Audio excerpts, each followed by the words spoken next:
really what people have been talking about. Mm-hmm. Yeah, some of that's cliche, Probably a lot of rookies are saying that about their fans. Oh, they're the greatest fans. Not everyone has played in front of their home fans yet, so not everyone has a chance to do that.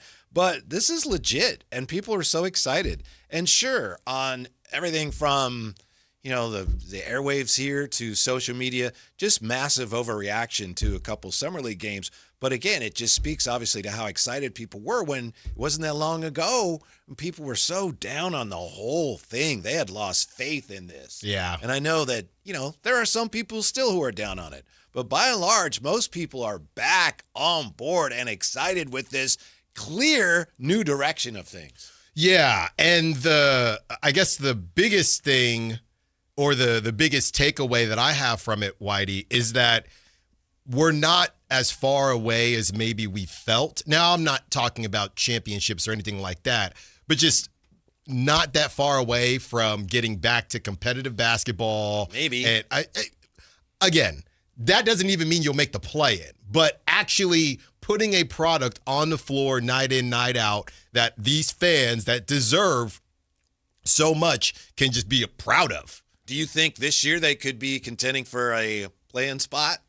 I got baseball in the mind. I almost said wild card spot. It's going to be tough. I agree. It's going to be really tough. I agree. Yeah. If they get off to a decent start, if they're within hailing distance of one of the play-in spots come February, that's probably a good season. Yes, for sure. Given what happened last year. Well, and it's funny because everybody used to hate the play-in, right? Because that means that, and I get it. It was a little bit different when you still had De'Aaron and you had DeMar. Right, and it was a step down. Yes, you had higher expectations, but now I think everybody would just love to be a 10 seed, as funny as that sounds, but that's because you would be on the way up, right? You either hit the play-in on the way up or on the way down. In this situation, it would be on the way up, and I think a lot of fans would just be happy about that. Have you found any space, Alan, any space at all, on the very, very crowded right now Jonathan Mobo fun wagon? I'm on it. Yeah? I'm on it. I know a lot of people are on it, so I'm kind of waiting back. That's it. You know what I as mean? I say. Yeah, I'm kind of waiting back. The axles are groaning under the weight. Exactly. But, I think a lot of people, when he became available, said, hey, this seems like a Scott Perry type of guy, kind of a defense, athletic, trying to get younger, more athletic. That's what Scott Perry's been talking about, and he has not disappointed. Yeah. Here's one thing I think we need to be aware of when it comes to Jonathan Mobo. And I remember when he played at USF, and he stood out then with his energy and his effort, his athleticism. So I know a lot of people are getting, I think, a little carried away. He's not playing tonight, by the way, unfortunately. And I like the guy. I've liked him since college. I remember talking about him, was the Kings getting ready for I guess it was the Devin Carter pick.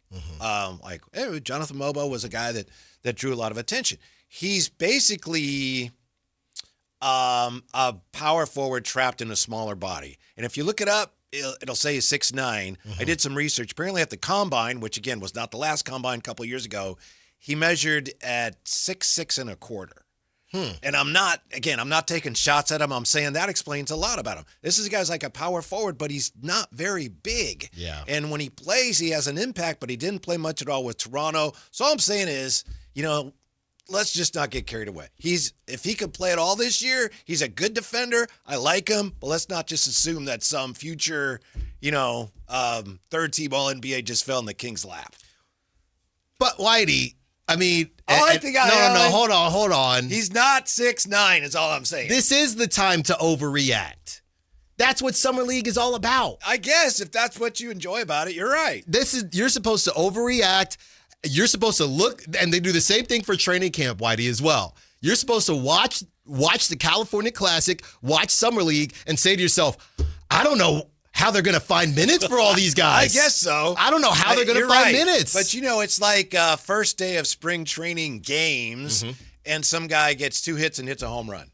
Right. Like, oh, my goodness. Well, second base now is they've got that position filled for a decade. Daniel Susac, what were the A's doing? So you're right. That's part of the fun of it. Yes, this is the time. I just find myself saying, just hold on a little bit. We're not holding on. Oh, that's 3 of these guys that played yesterday. I think they're rotation pieces. Yeah, I think it's tough to, when you sign Precious, what are the kind of decisions that need to be made, because you can't play all these guys. Now you got Precious coming back. You got Mobo, who obviously needs those minutes. What are you going to do, Whitey? It's an embarrassment of riches right now. That's what the Sacramento Kings have. That's what Summer League is about, Whitey. Yeah. Okay? Right. It's not about, not actually trying to evaluate what's going on and realizing there's nothing to evaluate yet. No, it's Summer League. Did you see this, though? And I don't know how much you are taking away from, obviously, the one game that Acuff did play in.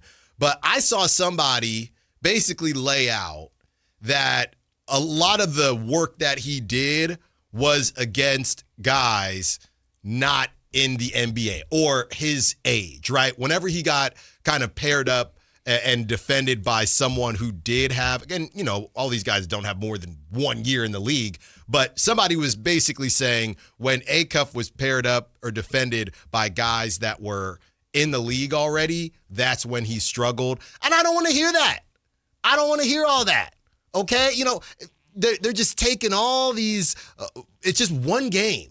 And they're just taking so much to say, oh, well, this didn't look good. This didn't look good. I do think I'm very fascinated to see what happens tonight, but it's just too much to attempt to take away. The dude went out there. He struggled. He knew he struggled, and he found a way to power through. And more importantly, he sat up there, and what did he say, Whitey? He said, we won the game. Right. We won the game. I thought what he said made sense. He said, I was sped up. You can see there's a lot of pressure there, and he's trying to show everybody that you're right about me, and it's going to take longer than one game. And he shot the ball terribly. We know he's a better shooter than that. Yep. Yeah. Yeah. So I'm not drawing any conclusions from any of that. I want to see him play tonight. Yeah. Although, you also have football on tonight. Oh, man. I know. Although, by then, that might be wrapping up, right? We've been eating good lately. Yeah. Whitey. Lot of great sporting events all across. And then to not have Michael Brown Jr. and I don't know. People just got cheated a little bit. I felt like that was a huge one. Everybody wanted to see him play. Then if you went to the game yesterday, that was a rough one too. too. You talk about people feeling like they got cheated. Yeah, that's a rough one too. So I know you mentioned it as well, Whitey, but you will, if you are going to the game tonight, you will have Darius Acuff, Dylan Cardwell, and Nique Clifford, but no Emmanuel Sharp, no Adam Flagler, and no Mobo. I am disappointed. I like watching Mobo play. Don't misunderstand me. I wish he was playing. You're going back to this. No, you don't understand what I'm saying. I've liked watching him play since college. Okay, that bandwagon is full. Right, but you're just saying, hey, guys. There's a reason why he hasn't played very much, even with Toronto as a rookie. He's got some things he's got to figure out. Little undersized, so he's got to develop his skills more. Right. He's working on things, but defensively, there's a lot there. To his credit, he's overcome those shortcomings to get this far. But he plays hard. Right, he plays very hard. Yeah. And that's not true of everybody. There are players who think they play hard, and they don't. And there's other guys like Mobo, and Bobby Jackson was this way. It's like, oh my goodness, that's how you play hard. It's the, what's that cliche, the motor? He's got a good motor. Definitely. Yeah. Top of the line. I don't know. I mean, it's just going to be hard for him just looking at the current roster. And look, who knows where this thing goes throughout the season. What is this? Tabasco Rain in the chat. I'm sorry. I can't stand the naysayers. Alan is 100% right. This is a problem in the SAC media. A bunch of these guys saying, hold your horses, tap the brakes, annoying as hell. That's right. The SAC media? That's right. Thank you, Tabasco. You can always count on me to let you overreact. I don't tell fans how to fan. I'm not going to tell you that Mobo, I've been watching him since San Francisco, USF. Yeah. And he couldn't. Why did nobody cares about SAC media? Yeah, no, that's you. That's you. Nobody cares about what he could or couldn't do in Toronto, Whitey. What did he do over the weekend? You tell me. What did he do? He balled out. Okay. That's what he did. Mm-hmm. Thank you, Tabasco. Look, someone else. That's right. I agree. There you go. The Kings are going to win it all this year. That's right. Jay, I stand corrected. See? This is the time for it, Whitey. We haven't had this type of hope in Sacramento in years. Yeah. In years. I forget being part of just a brutally cynical Sacramento basketball media. So hard on the team that sometimes, a softer touch is required. No, it's not about the team, right? It's not about the team per se. It's just about you come in here, we have been starved for basketball, real basketball. Look at it. Think about it like this. Not just the season, the sham of a season that we just had to watch. No argument there. Right? So this weekend, the first time we all were watching, when is the last time we all watched the Kings play and we all wanted them to win? Right? It's been over a year. We all wanted them to win. Yeah. And you come in here. Not my job, Alan, to cheerlead. My job to tell you what I think's going on, whether you like that or not. I just can't believe. And I didn't say anything negative, did I? I'm just trying to figure out what's your deal with Mobo. What's my deal with Mobo is that he's got some things he's got to figure out. They all do. They all do. And but maybe did you we shouldn't be already penciling them into the rotation. Oh, well, you can't. Honestly, I don't know where he would play, to be honest with you. There's just weirdly. He'll be back and forth this year. He'll have chances with the big he club. will. Yeah, he will. And he's going to dominate in the G League. Well, here's a question, though. And I think this is what I find fascinating about the new lottery rules. Because couldn't you say, Whitey, that bringing Precious Achiuwa back, right? Bringing Precious Achiuwa back, a big part of that really is because you cannot tank. There is a world where Mobo probably would have got a lot of minutes, and I don't even know if the new rules weren't in place if Scott Perry would have brought back Precious Achiuwa. You just save that money, let some younger guys do their thing. Hey, you're not trying to win anyway. But I think because of the new lottery rules, he probably felt like we have to bring back Precious because we don't want to be in that relegation situation at all. So funny enough, I think we would have seen a lot more Mobo and he would have got the opportunities to grow if not for this change. So now he's got to figure it out in Stockton and hopefully naysayers like you will let him grow. What nay did I say? Let me turn I'm the not table. sure. There you go. I'm then not really, sure. You shouldn't be casting aspersions. No, I'm not casting aspersions. You were saying, you sat down and you said, oh, Alan, this Mobo train, what I said was he's not watching. 6'9", he's 6'6". That's what I said. That's hardly that's just a fact. No, and you said he's got to work on his skills and things like that. Which you said they all do. I'm right. What have you seen specifically that put you in this category of Mobo that you wanted to kind of make clear today? What have you been seeing on social media? What have I seen on social media? Yeah. No, all I want to make clear is that I have seen him play going back to when he was in college. Right. And let's just take it slowly here. That's all. Let me ask you about Precious Achiuwa. Okay. I heard you saying during the crossover. Of course I did. I was sitting right there. I said, "Wow, he seems like he's a fan favorite." And I know you've been reluctant to say too much about Precious since you wanted to get rid of him and Cardwell last year. That wasn't me. No. Hold on now. Hold on, everybody. Let's just. That wasn't me. Don't try to flip this now. Did what I said? No, I'm saying what I said. We went true. from Mobo, and now you're trying to say, "Well, hold on, I'm turning look the tables over here. a little bit. Look over here." I told you how I feel about Mobo. Last year, oh yeah, Precious Achiuwa and Cardwell, yeah. Boy, I hope they're back next year. No, okay, I will wear that. I did. Thank you. I did say those things, right? I was trying to protect myself and other Kings fans from what happened with Keon and what has happened with Keon. And remember the name that I always would bring up, Isaac Jones, right?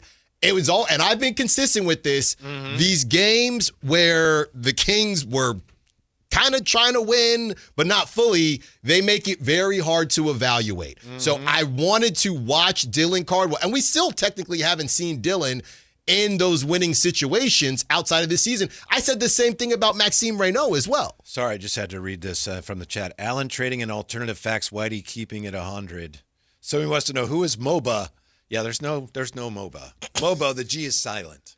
Which, if you watched him play at USF and haven't only seen him play 2 games. Yeah. Which is fine, though. If that's, if you just didn't know about him till now, welcome to the club. Well, and here's your introduction from Whitey Gleason. There's your introduction. Yeah, that was my whole thing with Cardwell and Precious. It just has been very hard to evaluate based on last season, right? But some of the things that you watch Dylan Cardwell do, it doesn't matter whether or not this team was tanking or not tanking. It's just good basketball. That's what it is. But that is why I started those conversations saying, hey, well, the difference between Isaac Jones, and we had these conversations as well, a player in the NBA versus an NBA player. I don't remember you saying that when you had Isaac Jones on your show, though. Why would I say it to Isaac? What am I going to say? Come on, Hot Honey. Yeah, Come on, Hot Honey Jones. Hey, man. He was quite the player, okay? Remember him in Summer League last year? That's my whole the point. Championship game, and he took over at the end, and they didn't quite clear the hurdle. But so I understand what you're saying, but thank you. Kings fans have been starved for too long. Anyone but you. Anyone but you. Anyone but you. So I can't point out that Jonathan Mobo he's 6'6". Oh, I mean, I just don't think it was the time. At the combine, he measured 6'6" and a quarter. Yeah. So if you're wondering, wow, this guy's so good. Well, he okay. You know how your parents would say to you, he's a good defender. That's right. You know how your parents would say to you, hey, there's a time and a place. There's a time and a place. You've said Mrs. Styles says that to you. Well, yes, that too. Definitely. But I'm just saying, can we get through the first 20 minutes, Whitey, of the show before you start looking up random heights of players? Can we do that? We can't, because that's already happened. I've already done that. What'd you think of the big center yesterday? Larkin? Yeah, I mean, again, played at Clemson. Right. They should look. The main thing you want to take away from these summer league games, that obviously, you're playing some guys that are fresh out, some guys that have been in the league for a little bit. You just don't want them to look out of place. And I don't think any of these guys really looked out of place. By the way, you know who really played well yesterday was my guy, Darren Peterson. Did you see that? I did. He played really well. I did. He's smooth. Mm-hmm. He is smooth. Yeah. Oh, and it was interesting to see Colby Jones yesterday. Mm-hmm. He didn't get much done. Yeah. Victor Lakin for the Kings yesterday. Looked pretty good, but he's like a college player who played for Bad Bunny's team most recently in Puerto Rico. Oh, that's right. Yeah. That's right. Well, look. Summer League. You keep there you go. All I'm saying is Summer League. Right. But also Summer League. That's right. Have you seen how much California Classic tickets cost in San Francisco for Summer League? Well, look at that when we come back to Sactown Sports. After 2 seasons in Sacramento, the Kings have parted ways with forward DeMar DeRozan. With one of the team's top scorers and veteran leaders now gone, who will step up to fill DeRozan's shoes? Your exclusive home for Kings basketball. Sactown Sports 1140. This is the story of the one. As a maintenance engineer at a beverage manufacturing plant, he starts his day knowing every line is ready to run, because Grainger delivers the industrial-grade products he needs to keep mixers, conveyors, and packaging equipment moving. With Grainger's vast selection of bearings, belts, and motors, he keeps operations running smoothly, so nothing grinds to a halt. Call 1-800-GRAINGER, click Grainger.com, or just stop by. Grainger, for the ones who get it done. Get in the zone, AutoZone. Summer's finally here, and we're kicking it off with a whole lot of free. Free brake pads with Duralast rotors. Free oil filter with 5 quarts of oil. Free Armor All wipes with Armor All glass cleaner, and more. More free, so you can have more summer. Celebrate free at AutoZone. now through July 27th. Restrictions apply. Get in the zone, AutoZone. With 25 award-winning years in Northern California, Ashton & Price is your local injury law firm. Pro attorney tip: if a firm presents as local but they're in LA, red flag. If your first consultation is not with a lawyer, big red flag. At Ashton & Price, your first consult is with a local attorney, and if serious injury prevents travel, a lawyer will come to you. Still not enough? George Washington's my uncle. At Ashton & Price, no red flags, just red, white, and blue. Remember, for the best advice, don't think twice. Call Ashton & Price. Capital Casino is conveniently located in downtown, 411 16th Street, and has been a part of the greater Sacramento area for over 20 years. They offer the best variety of games in the region in a safe and friendly environment, and there's plenty of parking, all well lit and monitored by security.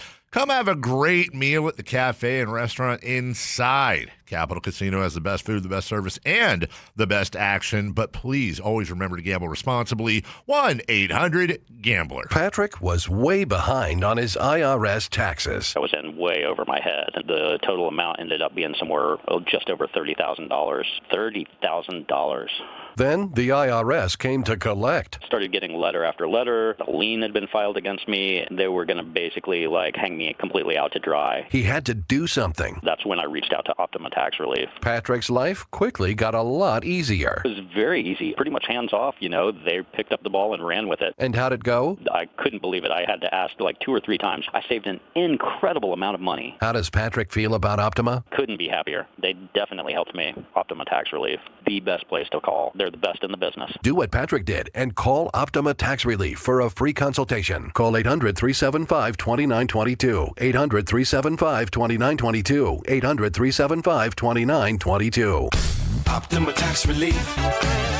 Testimonial from an actual client. Some restrictions apply. For complete details, please visit OptimaTaxRelief.com. Wesley Financial Group is not a law firm. Ask yourself this question. Is it really worth holding on to that timeshare that you know you need to get rid of? Here's the truth. The average maintenance fee just went up over 17%. That could have been 117%, and there's nothing you can do about it. When you buy a timeshare, you give them a blank check for annual maintenance and assessment fees. I'm Chuck McDowell, founder of Wesley Financial Group. For 15 years, I've helped over 50,000 families cancel their timeshare. Not sell it, not transfer it, cancel it. Did you buy a timeshare because they told you it was a great investment and your maintenance fees would never go up? That's a lie. Are you ready to get rid of your timeshare once and for all? Simply call us and I'll send you our timeshare exit kit that explains all your options for cancellation. Call Wesley now for your timeshare exit kit. 800-822-1490. That's 800-822-1490. 800-822-1490.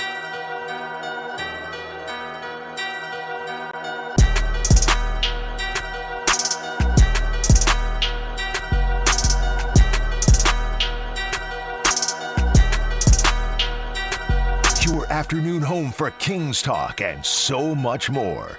The Drive Guys on Sactown Sports. Yeah, here's a little so much more for you, if I may.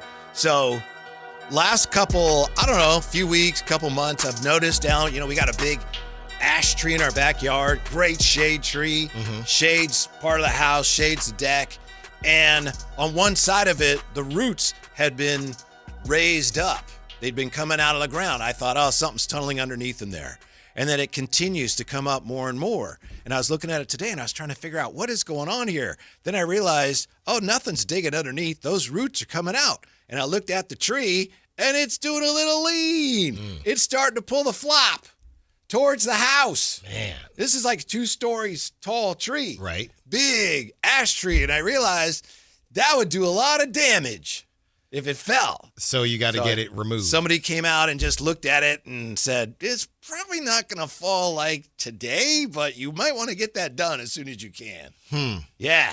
So you can't just, you got to call somebody in. Yeah. Does it have any? That's what I wanted to talk to you about. What are you doing tomorrow? I'm busy. You got a ladder? You got a chainsaw? I got a ladder, a step stool. All right. Yeah. Step stool. Yeah. That'll do. Yeah. Do you have any emotional attachment to this tree? A little bit, but not so much that I would, say, well, we'll just, if it wants to fall in the house, we'll have to let it. Right. Yeah. Man. Yeah. Adulting, right? Right. There's always something. Yeah. I had been noticing this going on for a while and did not process what actually was going on. And that's the part that just looking at it today, like I said, the light bulb went off. Danger, danger. That tree is going to fall on your house. Yeah. So, woo. Anyway. Yeah. But looks like things are kind of okay for now. Caught it in time, I think. So you can get it done this weekend? I don't know if we can wait that long. Wow. I don't know. From the people I've talked to, yeah, you might want to get that taken care of pretty soon. So, yeah, come on over with your step stool tomorrow. And okay. Well, yeah, tomorrow's you got not a hand saw or anything? Yeah, tomorrow's not. I got clippers. Or the Cutco knives. I got some Cutco knives. Okay. All right. Yeah, that's going to be unfortunate because that tree is a lot of shade. A lot of shade. By the way, SMUD will actually bring you free shade trees. Did you know that? SMUD has a program. If you have in your yard, you need shade somewhere, you call them up or you go on their website, they'll bring trees out to you. It's like, here you go. Here's a tree for shade. And they'll plant it for you. I think you have to plant it yourself, but they'll consult like, where are you going to put it? Nah, don't put it there. But it's free trees.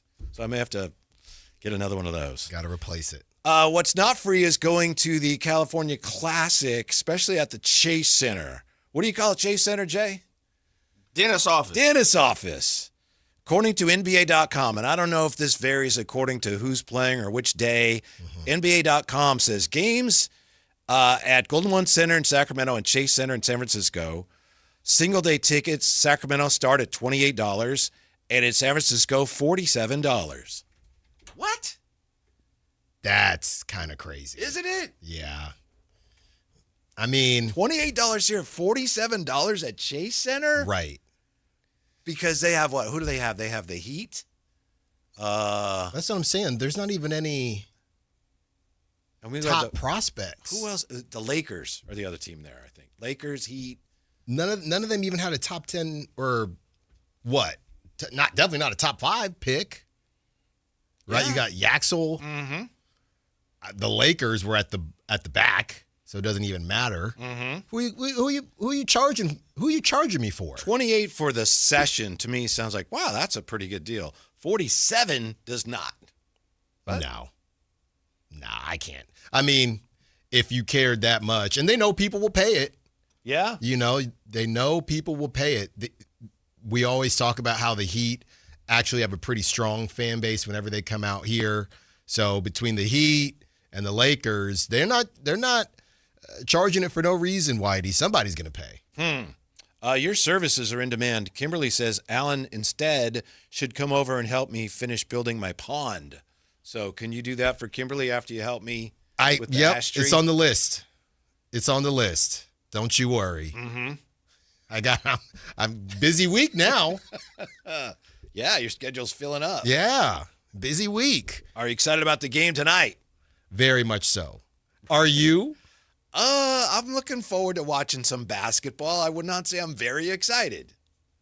You get to see Acuff again. Uh-huh. No, are you not? You're not as excited because no Mobo. That's what it is. Yeah, I like watching him play. Jay, did anything I said make any sense? Or am I just being too negative and I think you spot on big time. Thank you. I didn't even say you were wrong. I said not now. Mm-hmm. I said not now. I didn't even say you were wrong. Because and tonight, of the new wave of enthusiasm. That's you think right. Kings fans deserve that. That's right. So you can just continue to ride that. That's right. And tonight, it doesn't matter what Acuff does. It really doesn't. We will find a way to make it a positive. That's all we have, Whitey. Think about it. We're in this is the golden time right now. Mm-hmm. The season, it might be rough again. Yeah. I just remember Kent Bazemore was a Summer League MVP once. Good for him. Mm-hmm. And I remember Trae Young. I think I might have mentioned this last week. Trae Young, his first Summer League game, I think he was like 1 for 18. Yeah. And I know I was not above going, oh, look at that. Ultimately, it didn't matter. Right. So. Yeah. I mean. Sevasini says what matters more is how Acuff plays in his last Summer League game and whether he's made any progress there. So tonight, I'm interested to see how he plays. But whether he plays great or doesn't play well, ultimately doesn't mean that much. If he plays great, a lot of us will say, and I'm just saying in general, if he plays great, a lot of us will say, hey, he's not playing NBA players, right? Or he's playing a lot of college players. If he doesn't play great, I do think people will worry more because of what I just said. That's it. If he plays great, everyone's, he's playing first-year guys and G League guys. If he doesn't play great, and that's really how it typically goes in Summer League. You can't necessarily crown someone an all-star, but you also don't want, and that's the other part, you don't want him looking overmatched. And that's part of the playing well versus not playing well. Don't look overmatched. I don't think he looked overmatched, like you said, and he said it himself, the whole speeding up. I think it was realizing, I got to do things a little bit faster now. So it'll be fascinating when we actually see him against NBA level competition or a more standard NBA team. But at least he noticed it. He corrected it in the second half. And now we'll see how he starts off the game tonight. One of the best things about him is whether he's 9 for 29 or whatever he was, or he's having a big shooting night, he's entertaining to watch. His style is very fun. Yeah. Which, again, it's just something the Kings desperately need. To me, it's not so much about the numbers. It's about the hope that he brings and the fact that he should be very entertaining. Yeah. He is. Even his whole swag is kind of 2000s. Somebody said even 90s swag, but his jersey wears a little bit bigger, kind of an ode maybe to AI and some of those comparisons. So I think just like you said, watching him, it's going to be a show every single night, even if, the shot isn't falling. Here you go from Chuck Lee. I think Acuff is a bust. He had a hard time. Looks like a deer in the headlight. Look how Peterson looked like an all-star. Someone that had wasn't me. I had nothing to do with that. Move on. Just move on. Somebody was going to say it. Somebody was going to say it. So I'm glad it wasn't you. All right. No, it was not me. Jeff M says, Alan has such good teeth. Do you use Crest white strips, Alan? I do not. Okay. I do not. That's all I had to move on from. Thank you though, Jeff. Comment. Appreciate you. Thank you. Yeah, I'm with you on the World Cup. It's been fun watching. Man, it has. Hey, who you got tonight? The USA can't win now. Why? Because it would be tainted. Oh. What's going on today? You need an extra day off? It would be because of the way things went down. If they win, it'll be kind of tainted. Asterisk and all that. But Make no mistake, Alan, I'm an American. But it's just disappointing. We just had the 4th of July. You had some great chicken thighs, I'm sure, on the grill. Yes. Wait, we have to tell people this because it's kind of it was brats. It's an inside joke. Yeah. That Whitey loves to grill, but he only makes chicken thighs. I'm telling you, I get the order, I fill the order. So Jay and I have been trying to get Whitey to expand from only making chicken thighs. That's it. Yeah. The thing is, like I say, it's what is requested of me. Maybe, maybe people that are asking me to grill things don't have faith that I can. I was going to say, better. hey, just stick with the chicken thighs. That's okay. We got you. Thank you. You should say, no, honey, I have done salmon. I'd like to do other things. No, it's really okay. We just like the chicken thighs. It could be. Wow. Your brats, though? Brats, yes. Oh, boy. Okay, see, look at you. Delicious. Look at you expanding. Yeah. You go mustard on them or just plain? Oh, you got to have the brown mustard. Okay. Yeah. That's right. You got to have a brat/hot dog on the 4th of July. That's right. Otherwise, I question whether you're really an American. I need to see your birth certificate.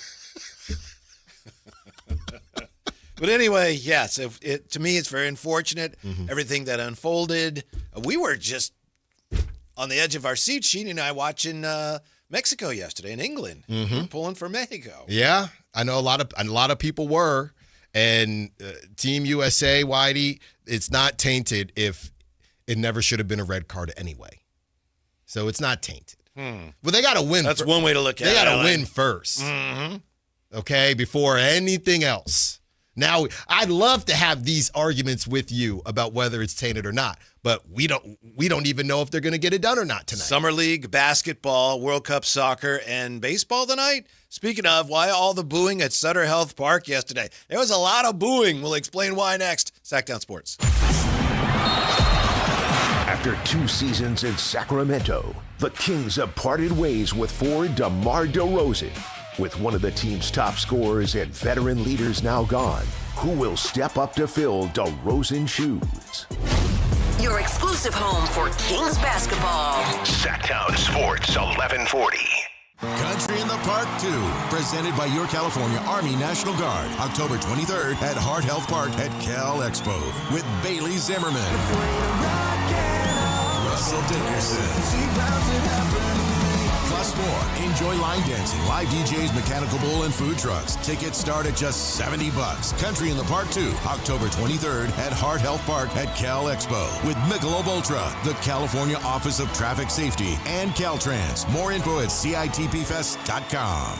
Sacramento's best selection, best quality, and lowest prices on kitchen and bath products are at the new Anova Cabinet and Stone. For a limited time, get stunning new quartz countertops starting at just $159. That's right, only $159 for gorgeous quartz countertops. Listen to this. For a limited time, cabinets for kitchens and bathrooms are up to 50% off. Yes, up to 50% off new cabinets. It's a must-see. The new Anova Cabinet and Stone at Florin Road and Highway 99. Learn more at AnovaCabinetStone.com. Patrick was way behind on his IRS taxes. I was in way over my head. The total amount ended up being somewhere just over $30,000. $30,000.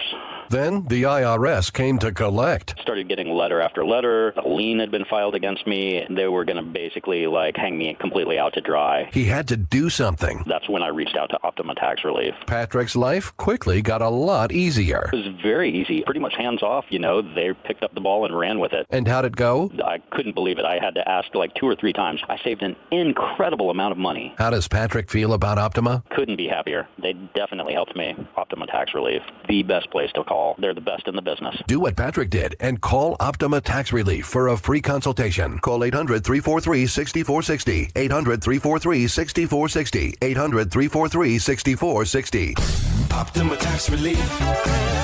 Testimonial from an actual client. Some restrictions apply. For complete details, please visit OptimaTaxRelief.com. My buddy dies. I show up to the funeral. Open casket. We're still doing that? I've never understood open casket. I don't get it. It's like, you told me he was dead. I believed you. From the Monday Morning Podcast, his hit film Old Dads, and his latest Grammy-nominated special on Hulu, comedian Bill Burr, coming to the venue at Thunder Valley, Saturday, July 25th, with all new material. Get tickets at ThunderValleyResort.com. Don't miss Bill Burr. Hey, this is Jelly Roll. As many of you know, my song Winning Streak is about my own personal struggles with addiction. I first sought help for my addiction at 14 years old. Start your recovery journey. Choose a proven addiction treatment option that's right for you at ChooseChangeCA.org. The real you is worth recovering. Choose Change California provides access to proven treatment options for addiction to opioids and stimulants. ChooseChangeCA.org. This is your chance to recover your life. Only one radio program captures the excitement of hunting and fishing as it happens. The award-winning California Sportsman with Sep Hendrickson. Only California Sportsman takes you where the action is, live on the water, live in the blind, and live with the top pros and experts in outdoor sports. California Sportsman with Fishing Hall of Famer Sep Hendrickson is your premier destination for all things outdoors. Sep's Saturday Morning Outdoors. Ultimate Bass and California Sportsman, 5 a.m. to 8 a.m. Saturdays on Sactown Sports 1140.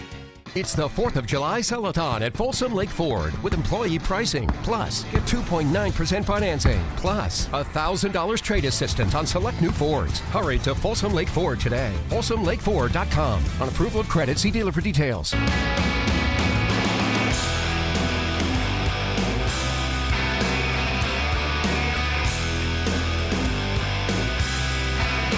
Download the app and listen to The Drive Guys. The Drive Guys with Kevin Gleason and Alan Stiles. On Sactown Sports 1140. Looking back today in a long holiday weekend, looking back on DeMar DeRozan's time as a King. It was announced today, it's official.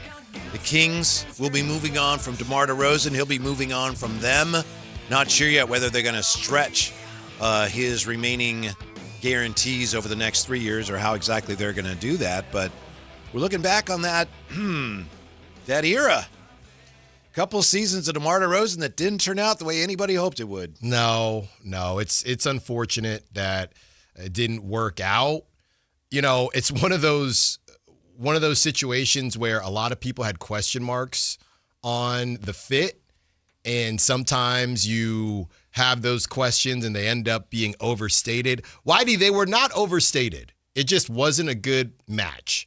And I don't know how many basketball minds would have truly believed that it was ever going to work. And I'll say this, we're about to go to Summer League and we're getting all those plans kind of settled in. But got all your credentials squared away and everything? Well, partly. Oh, okay. We're working on it. Okay. We're working on it. Right. And a conversation I had at Summer League last season with, go anonymous here, but there were questions that was not a 100% decision. Everybody in that room when it came to DeMar DeRozan, there were people in the room that disagreed. Mm-hmm. They were not all on one page. They ultimately decided to do it. And I think that you can't start a relationship that way. It's hard to bring somebody in and not have everybody on board. It just, I think, got everything off on the wrong foot. And what do you know? It just didn't work. Mm-hmm. I wonder, I don't know for a fact, but I wonder if that was one of the things that contributed to Mike Brown being dismissed when he was. He may have been one of the people that wasn't 100% on board. But the thing is, going back to when DeMar was first brought here, clearly you could look at the Kings and what they needed. Clearly you could look at DeMar and say he does these things, he does them every year. And wait, those things aren't necessarily what the team needs. That was the underlying issue. Right. Yeah. It was not a unanimous decision to bring him in. But I think that when you see those videos, the one that's circulating when he walks out with Vivek and everybody is cheering, I don't know. Felt like everybody was on board in that moment. Yeah. But then when you started looking around, and I think it also... when the preseason started and he couldn't win a game, it was kind of an indication. Right. And it was, they have 2 closers now instead of 1. Well, I look, and we'll go back and forth about De'Aaron and I have a lot of fun kind of trolling him, but I do think that bringing DeMar in just made things confusing. I'm not giving De'Aaron an excuse, but you already had kind of a push and pull with Domantas Sabonis and De'Aaron. Okay, who's the best player? And we would kind of debate that stuff. Then when you brought DeMar into the mix, it just turned into, and I remember De'Aaron kind of deferring at the beginning of games. Okay, well, DeMar is going to go get going first, and we know how DeMar plays. It's kind of hard for everybody to be in a rhythm. So I'm not saying that, that's why De'Aaron didn't take that next step, but it just should have been more clear what that fit was when they brought him in, and I just don't think anybody knew. The one thing that I saw when they brought him here that appeared to be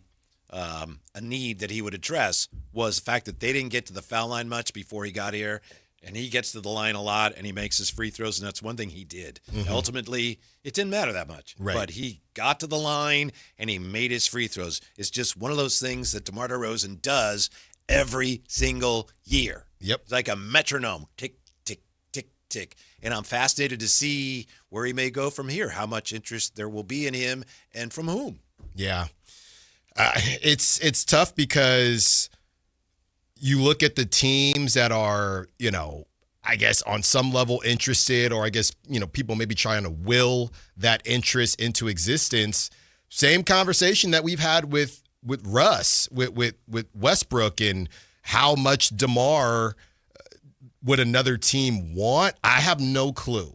right? He's never. Then there was the whole thing, Whitey, about him coming off the bench, and to this day, I don't know that we ever got a full answer on whether or not that conversation did happen. It's a good question, interesting one. I know that talking with Drapes when he was doing the show, I believe he said he didn't believe that had ever happened. Okay, so that is, he didn't believe anyone had ever asked DeMar to come off the bench. Right. I never heard that either. I just know that there had been some conversations about it last season, and then obviously this season, or I guess last season before things kind of went out the window. But that next team and whoever's interested in him, if he's getting paid, close to league minimum or whatever it is, I think now would be the time. If there's one thing, if DeMar says, I'm not coming off the bench for this Kings team, right? Wherever he's going next, if he's going to go ring chasing or just wants to play on a real contender, it's probably about that time, right? Yeah, you'd think. You would think. People are throwing around the Heat and teams like that. I don't know about the Clippers, but the Heat, the Cavs, any of those teams, I don't see how he wouldn't be coming off. How about the Clippers getting Rui Hachimura? I love Rui too, but yeah, because he doesn't guard anybody. No, that's not true. No, it he is does true. Guard. He doesn't really guard people. Now it is true. That's why you love him. No, both things are true. I'm 2 for 2 there. No, I think that he would have been a nice fit on the Kings, but honestly, getting DeAndre Hunter, that dream kind of died, and the Kings don't have any money anyway. But yeah, the Clippers are a weird one to me. They're the team, and now that they've moved on from Kawhi, so it's the Keaton show and the Darius Garland show, and now Rui comes to help as well. That's a team where maybe the Kings are actually better than them. I don't know. But if they're going to be in the play-in conversation, they got to be better than someone. I saw this today. I think it was from Hollinger. And he said that when you look at what the Lakers gave up to get Walker Kessler, he says the Clippers, no, actually he was talking about the Pacers, saying the Pacers did pretty well giving up what they had to give up to get Zubats. Even though they gave up the 5th pick. I'm not sure I agree with that. But yeah. I do not agree that the Pacers no, that was a pretty fair price they paid. It didn't feel like it at the time. I mean, I think the Walker Kessler conversation, it just was an overpay. I just think it's that simple. And I don't know why the Lakers, we know why. I mean, they're quote unquote all in. They better do something this season. That clock is ticking. We'll get back to DeMar and the DeMar era, top of the hour. But, Jay, I wanted to see what you thought of this. Yesterday, Yuri Perez, pitching for the Marlins at Sutter Health Park. Through 7 innings, it's a blowout, 9-0, the Marlins were leading. He had a perfect game, Jay. 7 innings, pitching a perfect game. They took him out. And A's fans let them hear it. Boo! They should. We're growing up as baseball fans here. Sacramento, respect to you. They should have booed him. Let the man get in there. Baseball is so analytically driven, and honestly, basketball is at this point. Yeah. Maybe football's starting to creep over there, too. Trust guys. Yeah. Let them go out there and throw 125 pitches, Skip. Well, what test they the said elbow. They said, he's coming off of some injuries. Man, and that's why he's injured. We have plans to play in the postseason, and we need him healthy. Right. Alan, perfect game, and they took him out. I hate this so much. I would tell him, look, it's 9-0. Just throw fastballs down the middle. Somebody gets a hit, you're coming out, but who knows? Maybe you get a bunch of atom balls. Yeah. Just don't overextend yourself, but who knows? We're going to leave you out. I can't believe it. Real fast, Alan, before you give your breakdown, can I just say this real fast? Maybe he was injured because his arm is not used to throwing 100 pitches. Second part of that, too, for me is it's a perfect game. Perfect game. I know. Not a no-hitter, a perfect game. Right. This is history. Yep. I would have did the Devers. I'd have walked out to the mound, and the Skip would have had to come get me off the mound. And as he got me off the mound, I would have threw a tantrum like a 3-year-old. Yeah. There was a time when pitchers would not have come out. Now you see guys, they go 5 and they know they're done, and they're like, hey, everybody, they're giving hugs in the dugout. Yeah. Some of it is the pitcher mindset, too. it's like a muscle. Well, it's chicken or the egg type deal, right? Are they happening because pitchers are throwing too much, or are they happening because they're not throwing enough? And I just can't believe that you let these pitchers, and I'll look it up, Whitey, Giants games, whatever it is, 5 2/3 innings, you got the broadcast talking about that's a solid start.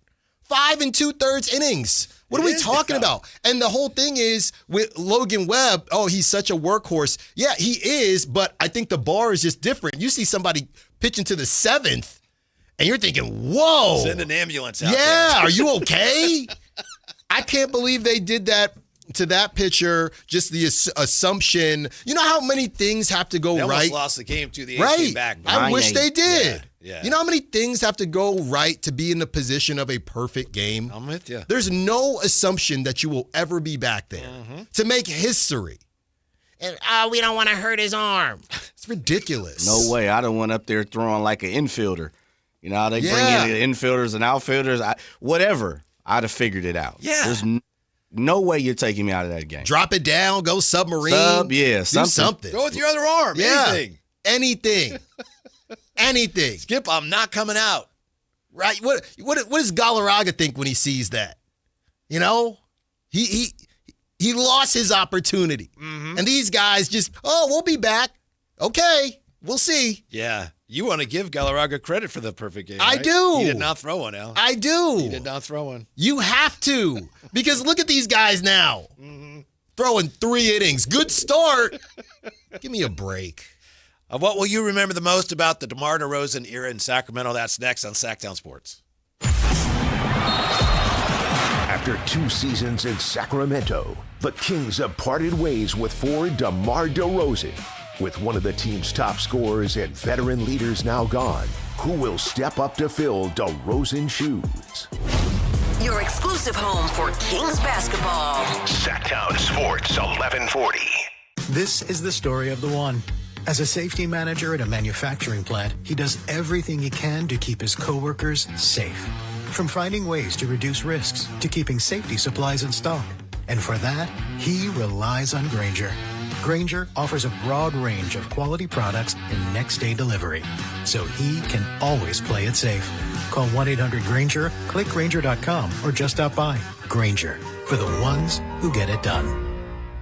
Golf to Go is brought to you by the Hagen Oaks Golf Super Shop. Here's Frank LaRosa. Typically, a high handicapper carries an index of 20 or more. Golf Monthly's Barry Plummer offers 4 tips if you're tired of that high handicap. First, choose the right equipment. Invest in a 5-wood, which is more forgiving than a 3-wood or 3 hybrid. It's a much better option for getting the ball in the air. Second, play for bogey on par 5s. Break the longer holes into manageable chunks, perhaps aiming to hit the green with 4 easy swings while also navigating away from the trouble along the way. 3, leave the sand wedge in the bag for chipping. Up and down percentages are almost twice as good when chipping a 9-iron over a sand wedge, and 3.5 times better with the putter. And finally, stop leaving your putts short. A 20 handicapper leaves 55% of their missed putts short of the hole. Give yourself a chance with every attempt and don't leave another putt short. Try these simple tips and let's see whether your handicap starts to come down. And have some fun out there. That'll help too. That's your Golf to Go. I'm Frank LaRosa. This is the story of the one who keeps multiple buildings running smoothly day after day. Plumbing that flows, HVAC that hums, cleaning supplies that keep surfaces sparkling. That's why she counts on Grainger. With easy reordering online and 24/7 support, Grainger helps her keep the products she needs on hand. So shelves stay stocked and buildings stay ready. Call 1-800-GRAINGER, click Grainger.com, or just stop by. Grainger, for the ones who get it done. Jake from State Farm. I just beat my running PR, so I'm celebrating with the Banana Bonanza smoothie. Hey, and you can keep celebrating when you create an affordable price just for you by bundling your home and auto with the State Farm Personal Price Plan. Go bananas. I will. Hey, make it a large. Bundling, just another way to save with the Personal Price Plan. Like a good neighbor, State Farm is there. Prices are based on rating plans that vary by state. Coverage options are selected by the customer. Availability, amount of discounts and savings, and eligibility vary by state. Capital Casino is conveniently located in downtown, 411 16th Street, and has been a part of the greater Sacramento area for over 20 years. They offer the best variety of games in the region in a safe and friendly environment, and there's plenty of parking, all well lit and monitored by security.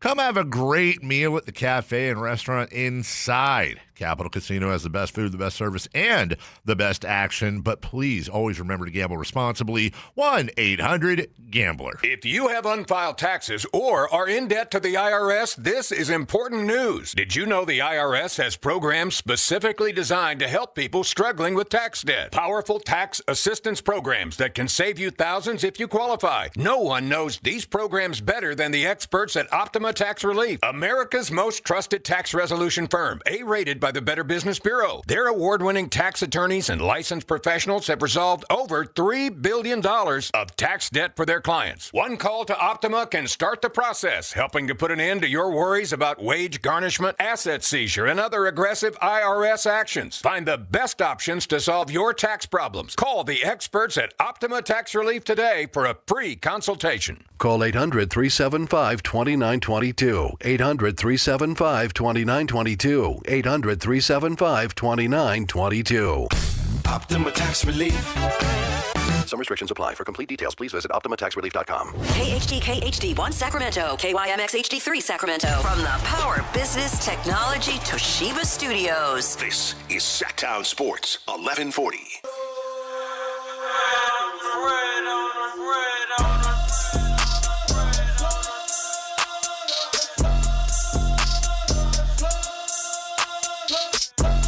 Live and local, it's The Drive Guys. Watch the show on youtube.com/Sactown Sports 1140. Or listen on the Sactown Sports app. Sacramento Kings have waived DeMar DeRozan, team announcing today. So he becomes, in the eyes of many, Alan, dear listener, Jay, DeMar DeRozan becomes, says here at ESPN.com, one of the top free agents on the market. He had a partial guarantee in his deal for next season.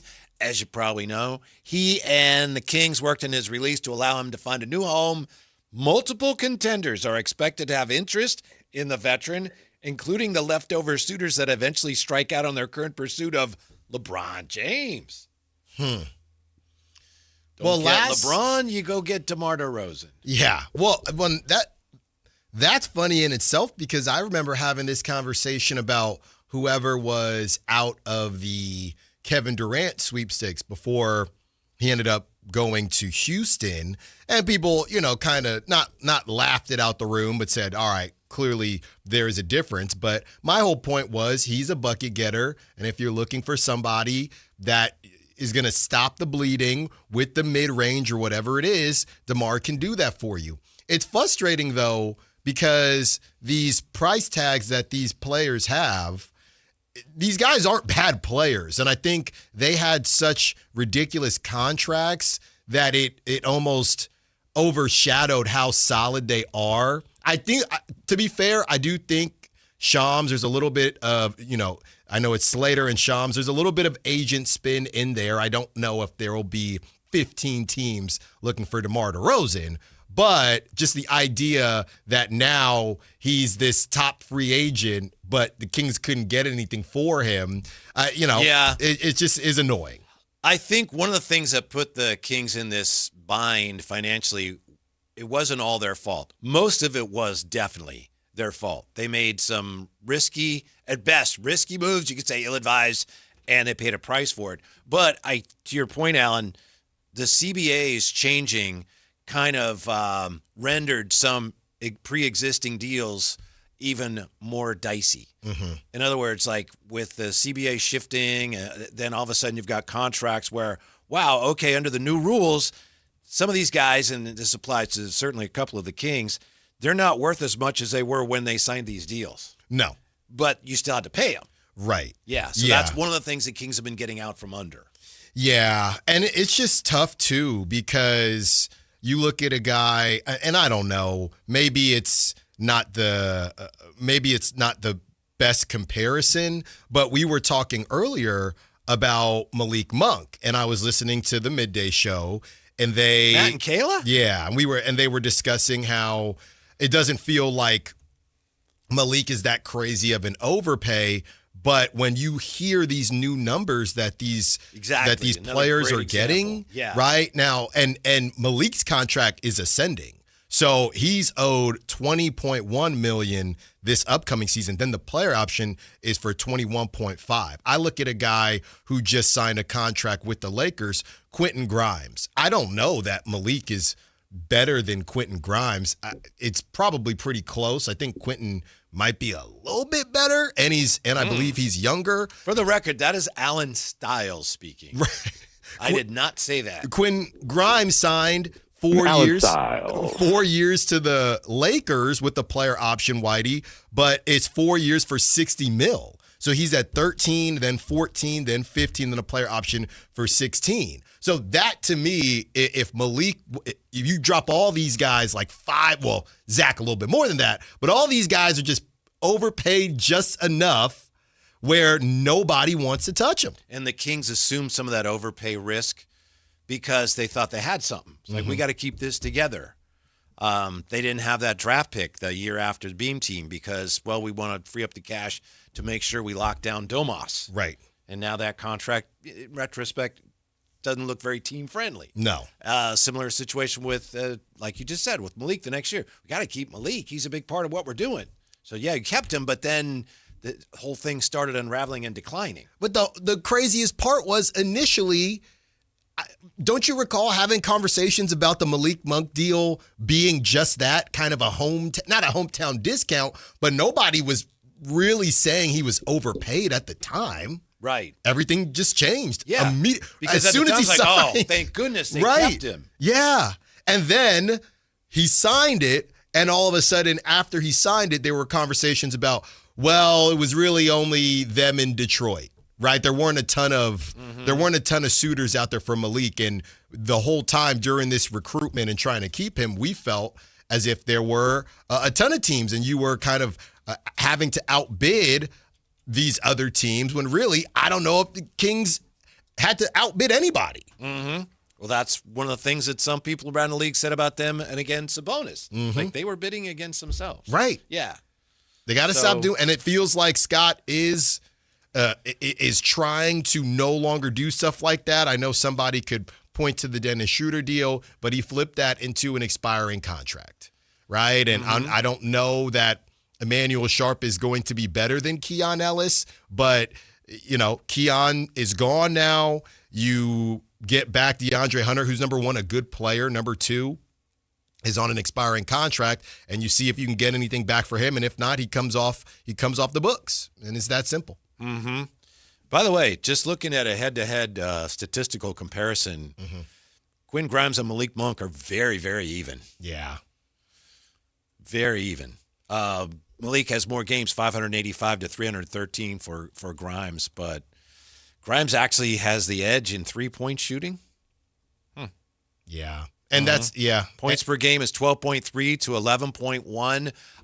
I'm anticipating some pushback on that from some real loyal Kings fans. Maybe it won't come. But I think what you said there, Alan, statistically holds up pretty well right now. Yeah. So Malik signed 4 years, $77 million. And that was, 2 years ago.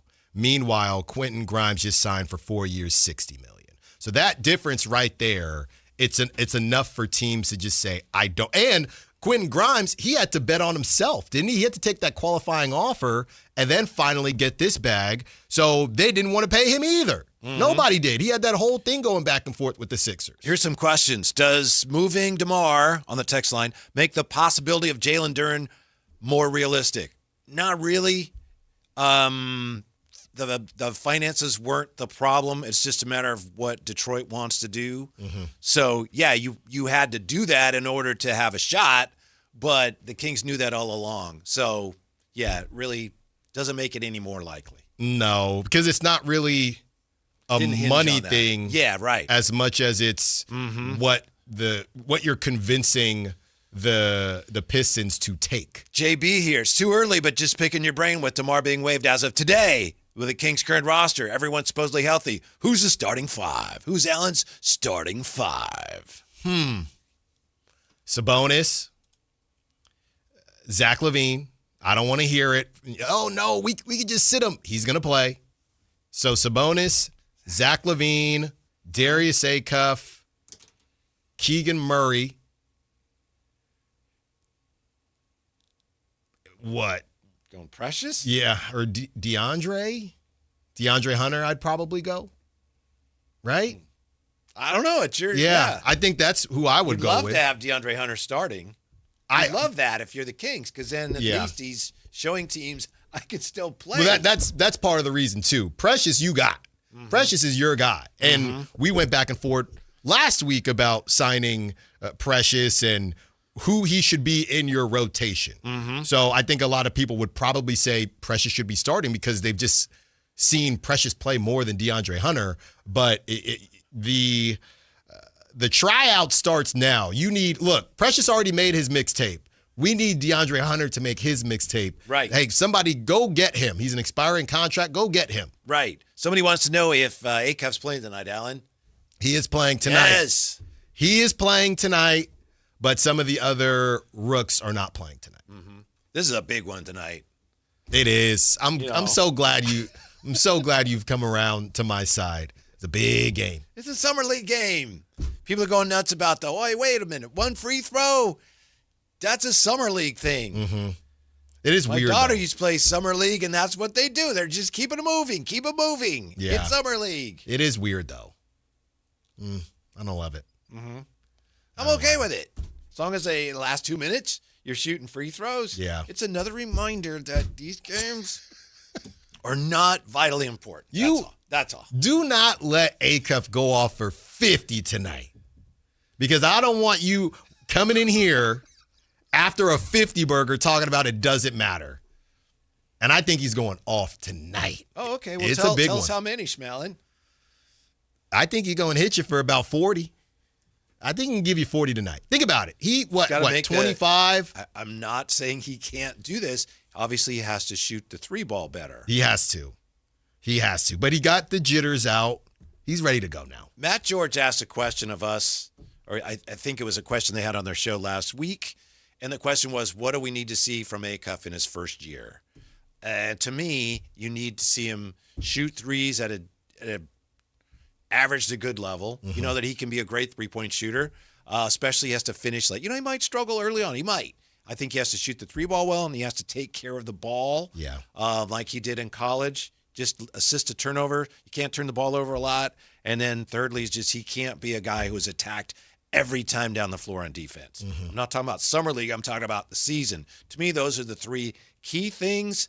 If he takes care of those things, the numbers doesn't matter. But those are three things I think he needs to do to show that he's on the right track towards becoming potentially a real star in this league. Yeah, I think the three ball, and I was just double checking because we always do these comparisons because Jalen Brunson for his career is at 38.5 from three. And I know that's just the name that everybody really talks good. about. And that's exactly where he's going to need to be. What's interesting, though, Whitey, is Jalen Brunson and how many threes he typically has taken in his career. This past season, he took the most. You know how many threes he took a game? How many? 7.1. He's getting them up. Yeah. He's getting them up. And Acuff took 9 in his first game, so we think that he'll be able to get him up too. But you have to shoot Brunson 36.9% on 7 threes a game. I think some of that's playing for Mike Brown. You know? You're probably right. Spray threes. Yeah, you're probably right. Now, when Brunson or when Acuff does get the rest of the crew back, I want to see what type of offense they're going to run, right? We basically didn't see anything, and I didn't see anything, but this season was so weird this past season that it's hard to say, hey, that looks like we know, hey, that looks like Mike Brown's offense, right? We don't know. Doug didn't really get an opportunity to show what he can do. We know he's a defensive guy, but Doug didn't really get an opportunity to show what he could cook up offensively. Nobody could stay healthy. He didn't have Keegan. He didn't have Sabonis. Wasn't Mike Miller the offensive guy this year, Jay? Do you know? I think Mike Miller was the guy that was the offensive coordinator this year. Yes. Yeah. So I want to see how Acuff is able to flourish, assuming Domantas Sabonis is still on the squad? That's a great question, because if Domas is on the team, you may approach your half-court offense totally differently than if he's not. Yeah. And you don't know yet. I would assume he's probably going to be here. I would assume he's probably going to be here, but Does that mean you go back to the DHO stuff? I want the ball in Acuff's hands. Yeah, I think you're going to get your wish. No matter what, whether Domas is on the squad or not. I think probably going away from the DHO stuff is I think they need to start game planning for what Domantas Sabonis' role is going to be just in the league, even if he finishes the contract here. Doesn't seem like teams are valuing his ability to do that. So it almost feels like, hey, let's just stop doing it so we can get you ready for the next phase and just whatever that looks like, just a typical center. Mm-hmm. That's just what you're going to be paid as moving forward once this contract is done. So we need to start preparing everybody for that. And we don't want to take the ball out of Acuff's hands. Yeah, give the ball to Acuff. No more of the hippity hop. Here comes Domas down the middle on the break. Yeah. Hippity hop. I think you're going to get your wish with Acuff, and I think that's one reason why, I know I'm getting ahead of myself here, but all the Kuminga talk, supposedly the Kings have circled back on that. We'll talk about that at some point. Kuminga is not going to have the touches that he would have had if he came here last year. No, and I don't even know. Going to be heliocentric with a capital J. Yeah, I wonder if you're Kuminga, how does Sacramento even look to you now? Mm-hmm. You know, now look, at some point he's going to have to realize. Doesn't seem like a lot of teams want to just hand you the keys, right? He's still not signed. Doesn't seem like a lot of teams want to just hand you the keys, but I don't know if he is looking at Sacramento the way he was, what was it, last summer around this time? Right, when they met with him and said, we want you to be our guy. Mm-hmm. Clearly now they don't. They might want him to be a guy, but they have their guy now. Yeah, so I think that's totally changed potentially for Jonathan Kuminga. What about the DeMar DeRozan here in Sacramento? How do you think you're going to remember it? I'll remember it kind of, frankly, with some sadness. Yeah. I'll also remember Drapes and I talking to De'Aaron Fox on Media Day. Everybody had interviews all day long, and we didn't get to talk to anybody because they were done, except we got to talk to De'Aaron at the end. And we were talking to him about DeMar, talking to him about his future. And I remember he said, I got more time than DeMar, but I don't have any time to waste. And I'll never forget that, the way he said that. Yeah. And so, DeMar, I don't know what it is he wants. Maybe he just wants to keep playing, and maybe that's good enough for him. But if he wants to actually win anything, if that matters to him, and I'm not saying it should or it shouldn't, well, that clock is counting down for him. Yeah. I mean, you look at the teams that could have interest in him, and like we've been saying, it's just going to be a different capacity, right? And he's probably not going to be very used to it, or he's definitely not used to it. I don't know how much he's going to enjoy it, because that's been the whole thing when it comes to these ring-chasing conversations.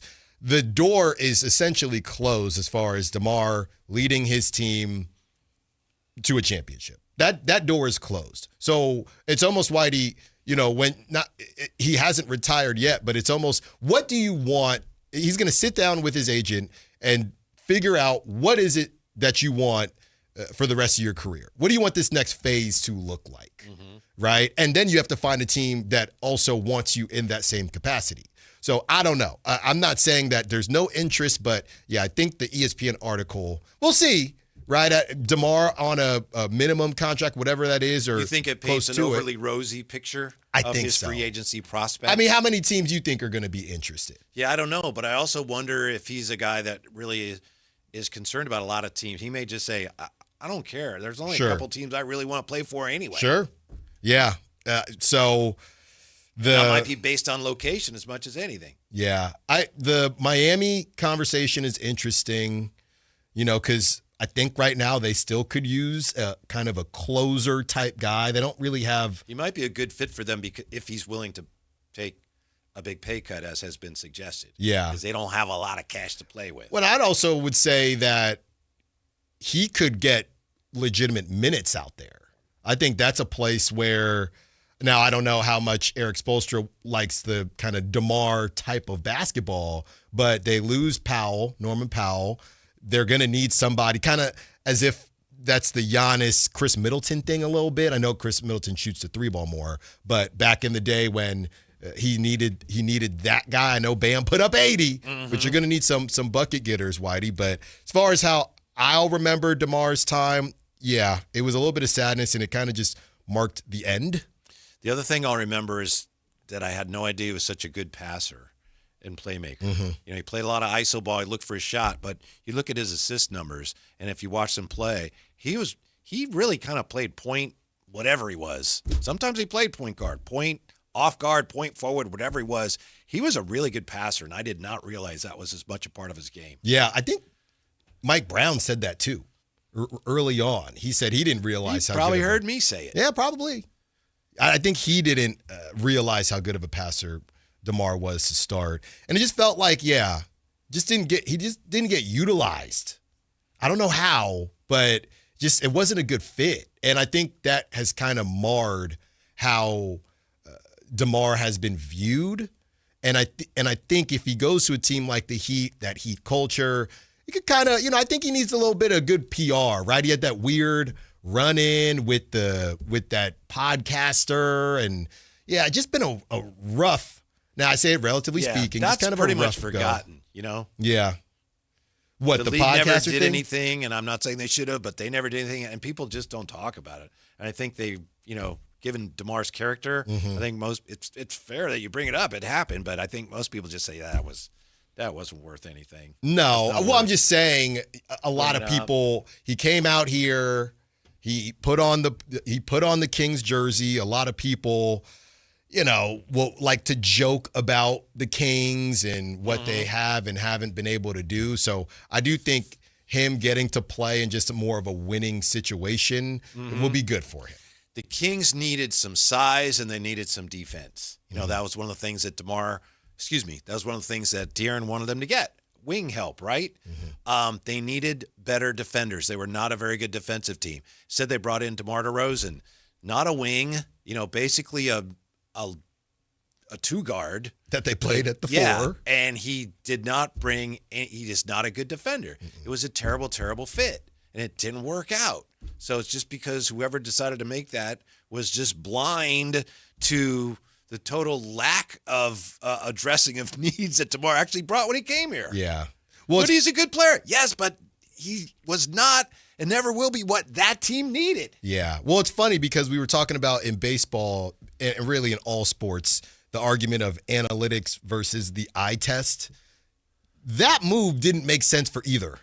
Like the eye test nor the analytics, none of it made sense. When they did it anyway. You and your analytics, man. It's not me.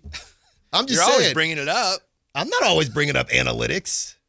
You're the one. It's just raging now because of Jaylen Brown, which, again, I'm still the only person on the face of the earth that says, I think the Celtics did okay in that deal. I know, I'm the only person. I get it. But I did it before it was cool. Yeah. Now some people say, well, I think it's pretty good. Well, we haven't been on in a while because that all the Jaylen Brown, you talk about bad PR, all the anonymous sources coming out, and he thinks he's the smartest in the room and all. And he had a great response to that on stream. Is low. The bar is bleeping low. But yeah, just I don't know. Just kind of weird for those things to come out after. And they honestly did the same thing with Luka. They trade these guys, then all of a sudden, we didn't trust X, Y, or Z about it. Well, at least Nico put his name on it, right? I mean, you could disagree with him, but at least he put his name on it. Maybe he shouldn't have, Yeah, but he did. Probably not. He should have been an anonymous. Been pointing fingers. I don't want to do it. 339-1140, 1-800-920-1140. How are you going to remember the DeMar DeRozan years in Sacramento? Also, when we come back, is LeBron's free agency a sham? Tells you who says it is and why they say that when we come back. Sactown Sports. Don't go away. Take Sactown Sports with you everywhere you go with the Sactown Sports app. The most in-depth coverage of the Kings and 49ers. A library of written and video content. And all your favorite personalities all in one place. Download the Sactown Sports app today and get in on the action. Your local sports leader. Sactown Sports 1140.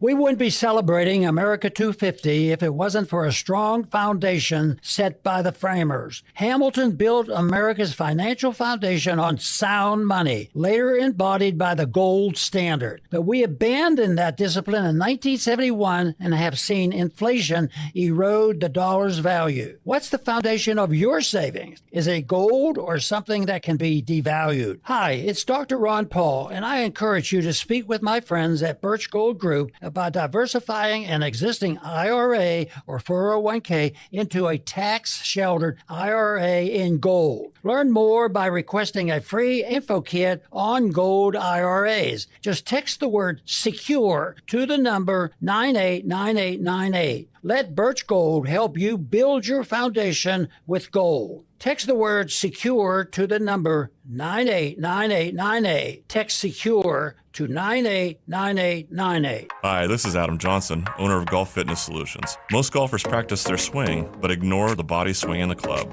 We help golfers move better, get stronger, reduce pain, build power, and play longer. Join us for a free trial week and see how golf-specific training can help you support your body and your game. Try a class, meet the team, and find a right program for your goals. Call 916-802-5175 or visit golffitnesssolutions.com. Golf Fitness Solutions. Move better, feel better, play better.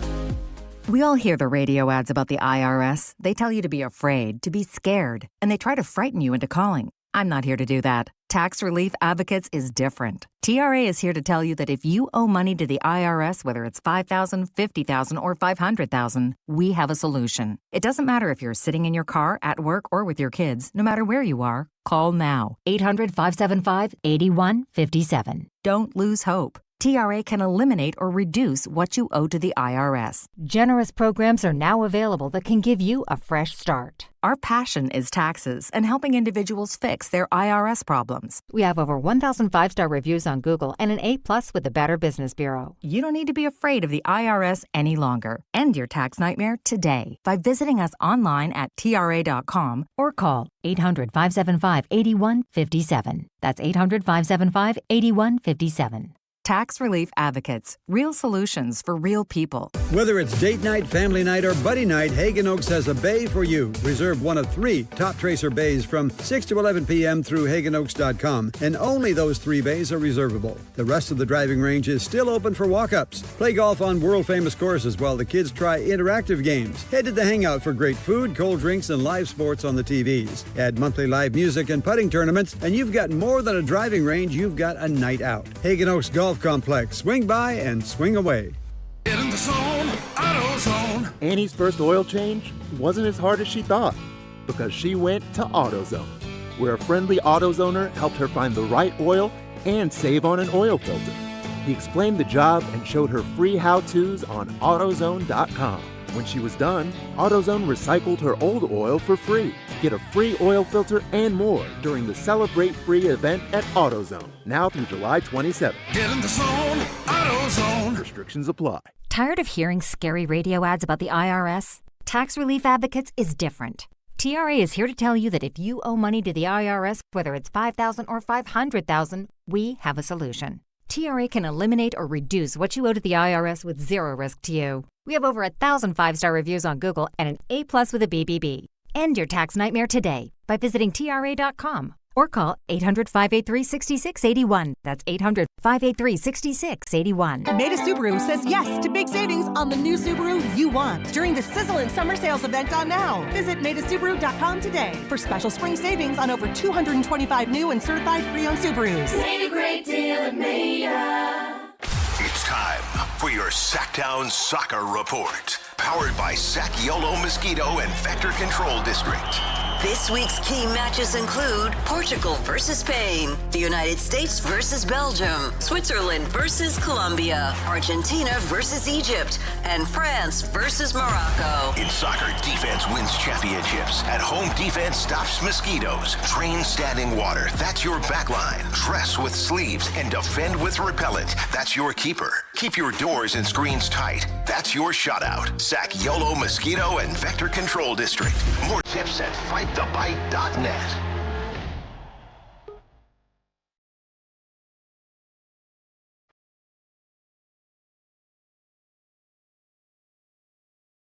Download the app and listen to The Drive Guys. The Drive Guys with Kevin Gleason and Alan Stiles. On Sactown Sports 1140. This could be the question of the day so far. And of course, our question for you, how are you going to remember the DeMar DeRozan years here in Sacramento? But can't be with a different question here in the YouTube chat. Did we find out what Stiles' score at Teal Bend was last weekend? We have not. Good question. Alan, I know you just tore it up last time you were out there. Yeah, I gave them strokes back. Oh, really? I gave them back. 100 even. It was... From 91? Is that what you had shot? 92. Okay. Now, is that a legitimate 100, or is this involving I can't take more than so many strokes on a breakfast ball? No, I didn't max once. Which is it's funny you say that, though, because not one triple, and I couldn't even break 100. And I did have a triple last time, and it was a ridiculous Sounds like round. the putter betrayed you. In the short game. So when we went on Father's Day, it was early, so the greens were still wet and slow. Sure, I'll hammer my putts. On the commercial we have, most amateur golfers leave their putts short. I am not one of those golfers, so I was just mashing my putts. Teed off at 940. This go round did not have the touch. A little quicker. Yeah, Lightning did not fast. have the touch, man. So that was a rough go. It was a rough go, but you know what? We'll get back out there. Couldn't really, the problem, it was both, Whitey. That's how you shoot 100. Couldn't get off the tee, number one. I never hook my drives. I normally slice them. Couldn't get off the tee. Couldn't putt. I played golf once. Me and Phantom played with Scott McCarron when he was on the tour. Mm-hmm. He had us out of Rancho Murrieta. And I'll never forget this because he would hit, 300 drives easy. Right. And I'm sitting there going, oh, well, it's amazing. And he'd say, that's what I'm supposed to do. But if he made a putt of any distance, he'd like, you guys see that? Because Right. that's where he makes his money. See? Yeah. Yeah. Couldn't double up. I told you I didn't want to go back. It was all in my head. You did say that. It's all in my head from the beginning, but Friday, and it was super crowded. I think everybody had, obviously, Friday off. So, I don't know. I wasn't feeling it.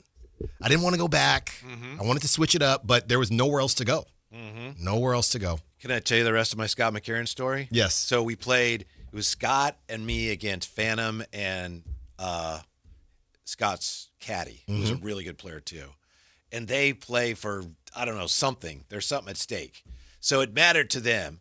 So on 18, I hit this approach. I hit a tee shot in this gully down left, and I hit this great approach. I might have hit like a utility club or something, and I'm like 3 feet from the cup for a birdie that would win the match. Right.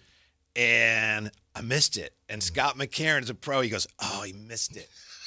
And that's how I felt. You can imagine what I felt like. Oh, he missed it. And then so as we're leaving, I said, hey, would you sign my bag tag for me? He goes, sure. And he writes, hey, Whitey, nice putt, Scott McCarron.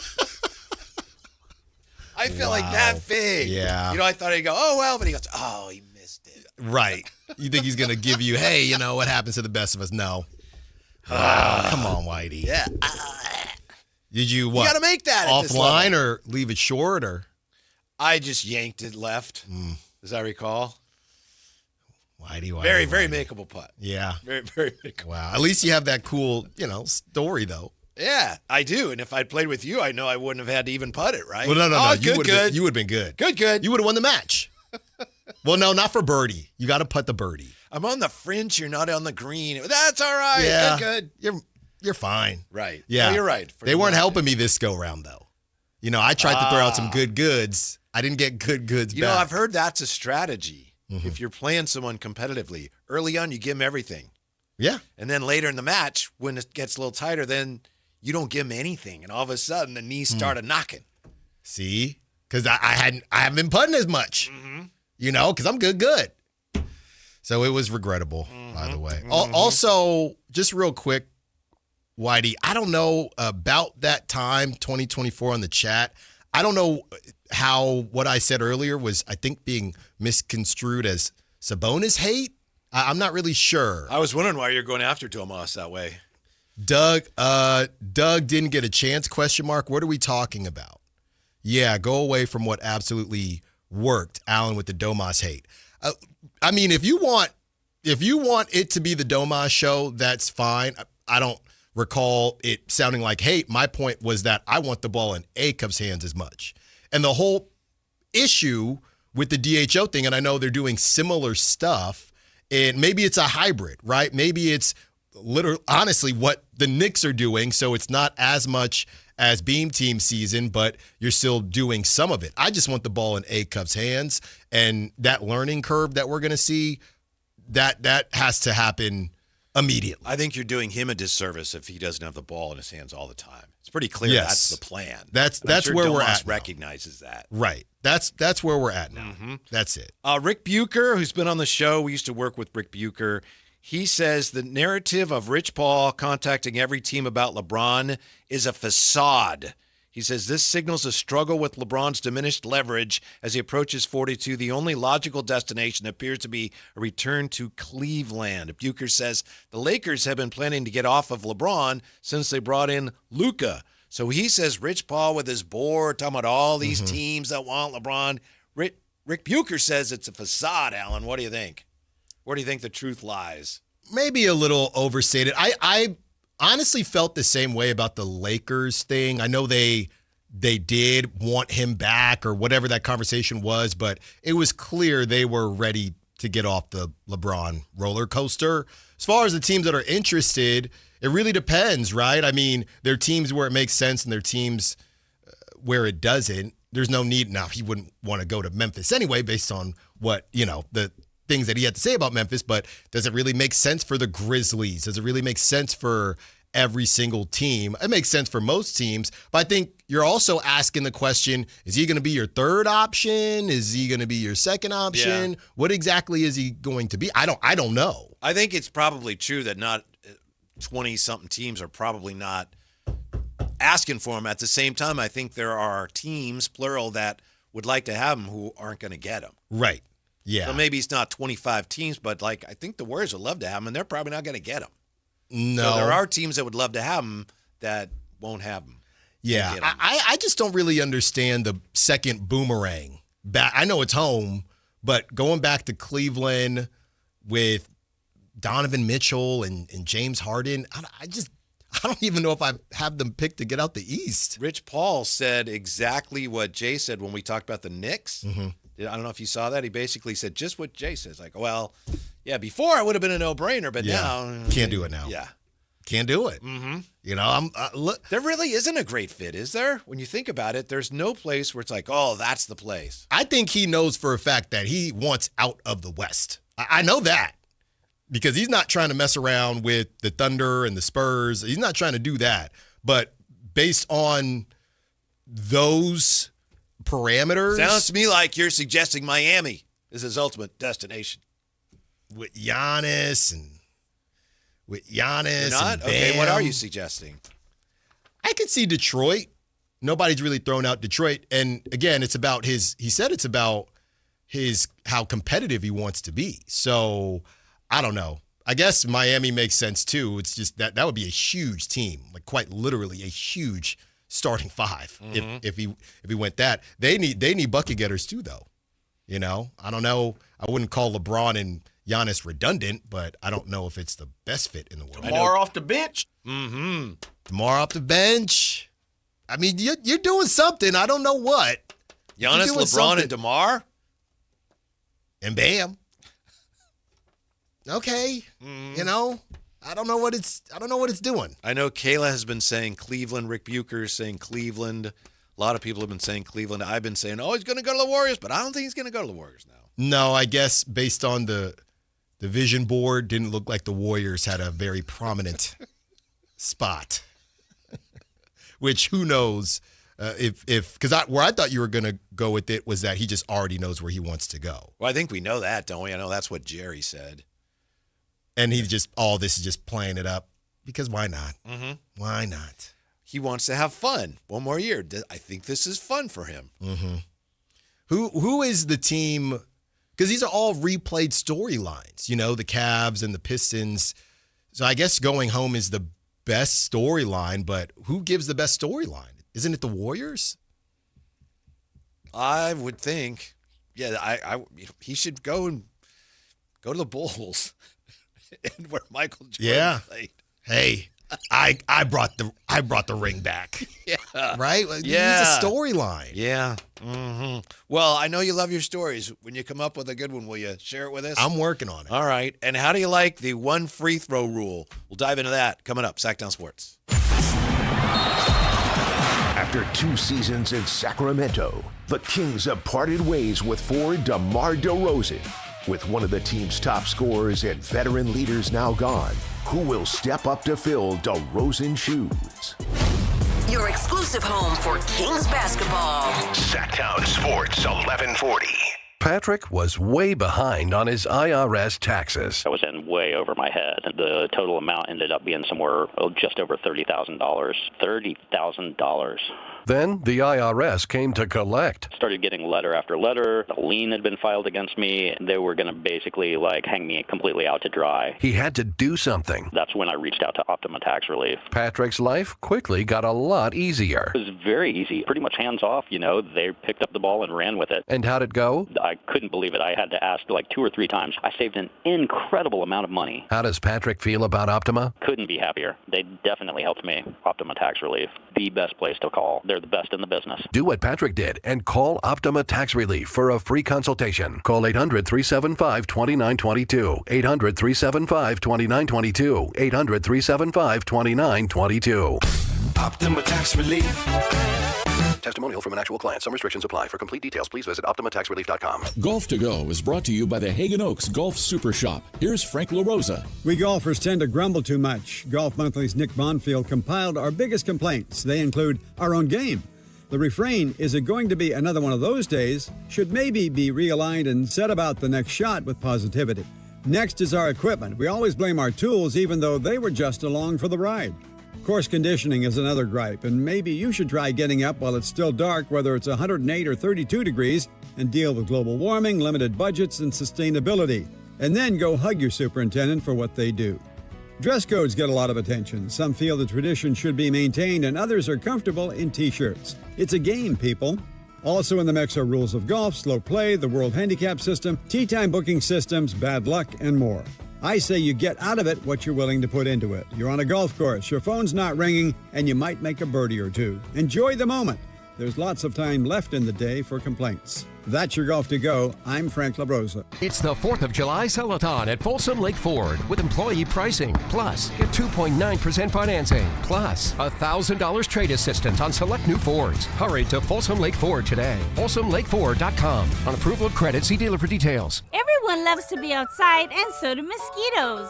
Protect yourself against mosquitoes and West Nile virus by following these simple tips. At least once a week, look around your yard and drain stagnant water from any containers where mosquitoes can breed. Remember to use an effective mosquito repellent, especially at dawn and dusk when mosquitoes are most active. Close all doors and be sure screens are in good working condition. At the Mosquito and Vector Control District, we're here to help. Visit us at fightthebite.net. Country in the Park 2, presented by your California Army National Guard, October 23rd at Hart Health Park at Cal Expo with Bailey Zimmerman, Russell Dickerson, plus more. Enjoy line dancing, live DJs, mechanical bull, and food trucks. Tickets start at just $70.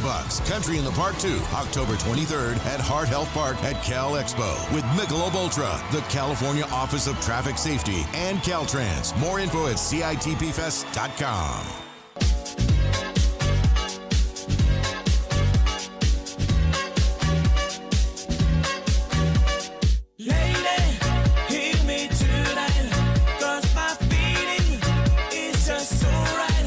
Your afternoon home for Kings Talk and so much more.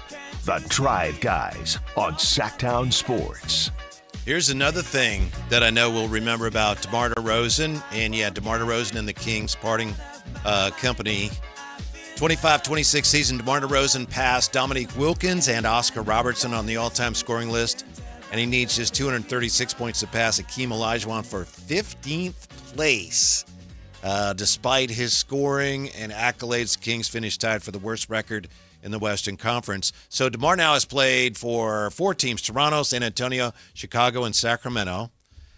Last made an All-NBA team in 21-22 with the Bulls. And another part of this DeMar DeRozan story is that in mid-February, remember the Kings had a 12-46 record, Alan. Mm-hmm. They had lost 16 straight. They were 12-46.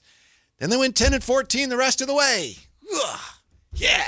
And ended up with Darius Acuff. We'll take it.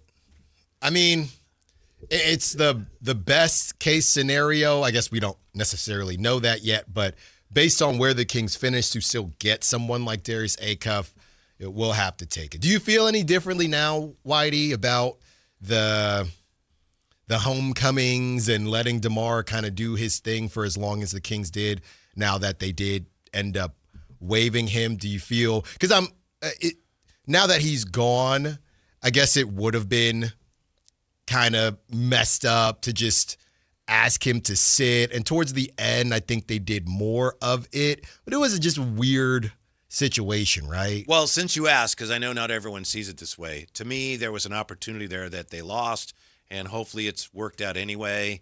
But to me, when you're 12-46, man, most of the work's done.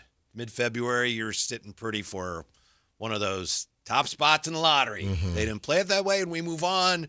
But to answer your question, it doesn't change the way I think about it. I will always think that they probably should have lost more games. That's just what I think. Yeah, kind of a weird situation. And maybe if I were to think a little bit deeper on it, maybe it was one of those Scott Perry wants to do right by a guy type deal. Maybe. Hey, I came into this scenario, DeMar's in a really tough spot.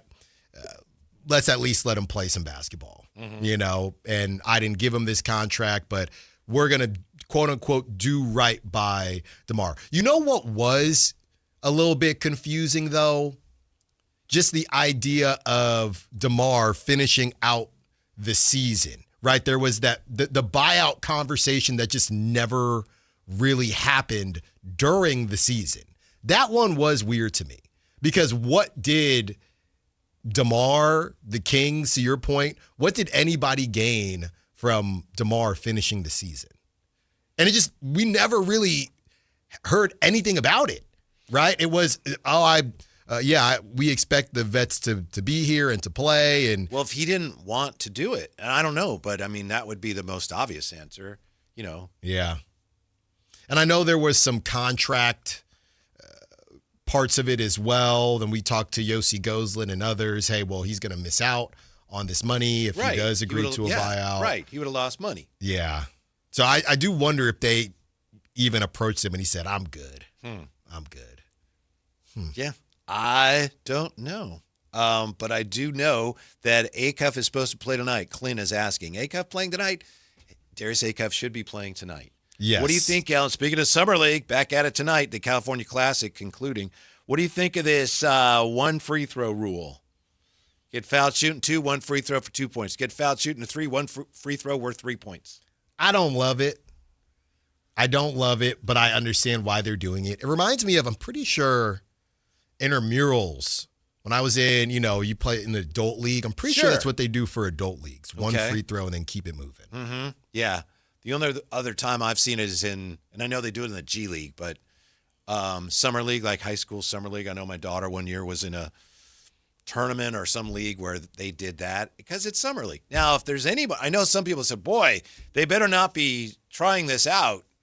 They better not be considering this. I saw that. Yeah, and I hadn't even considered that was part of this. I thought, no, there's no way.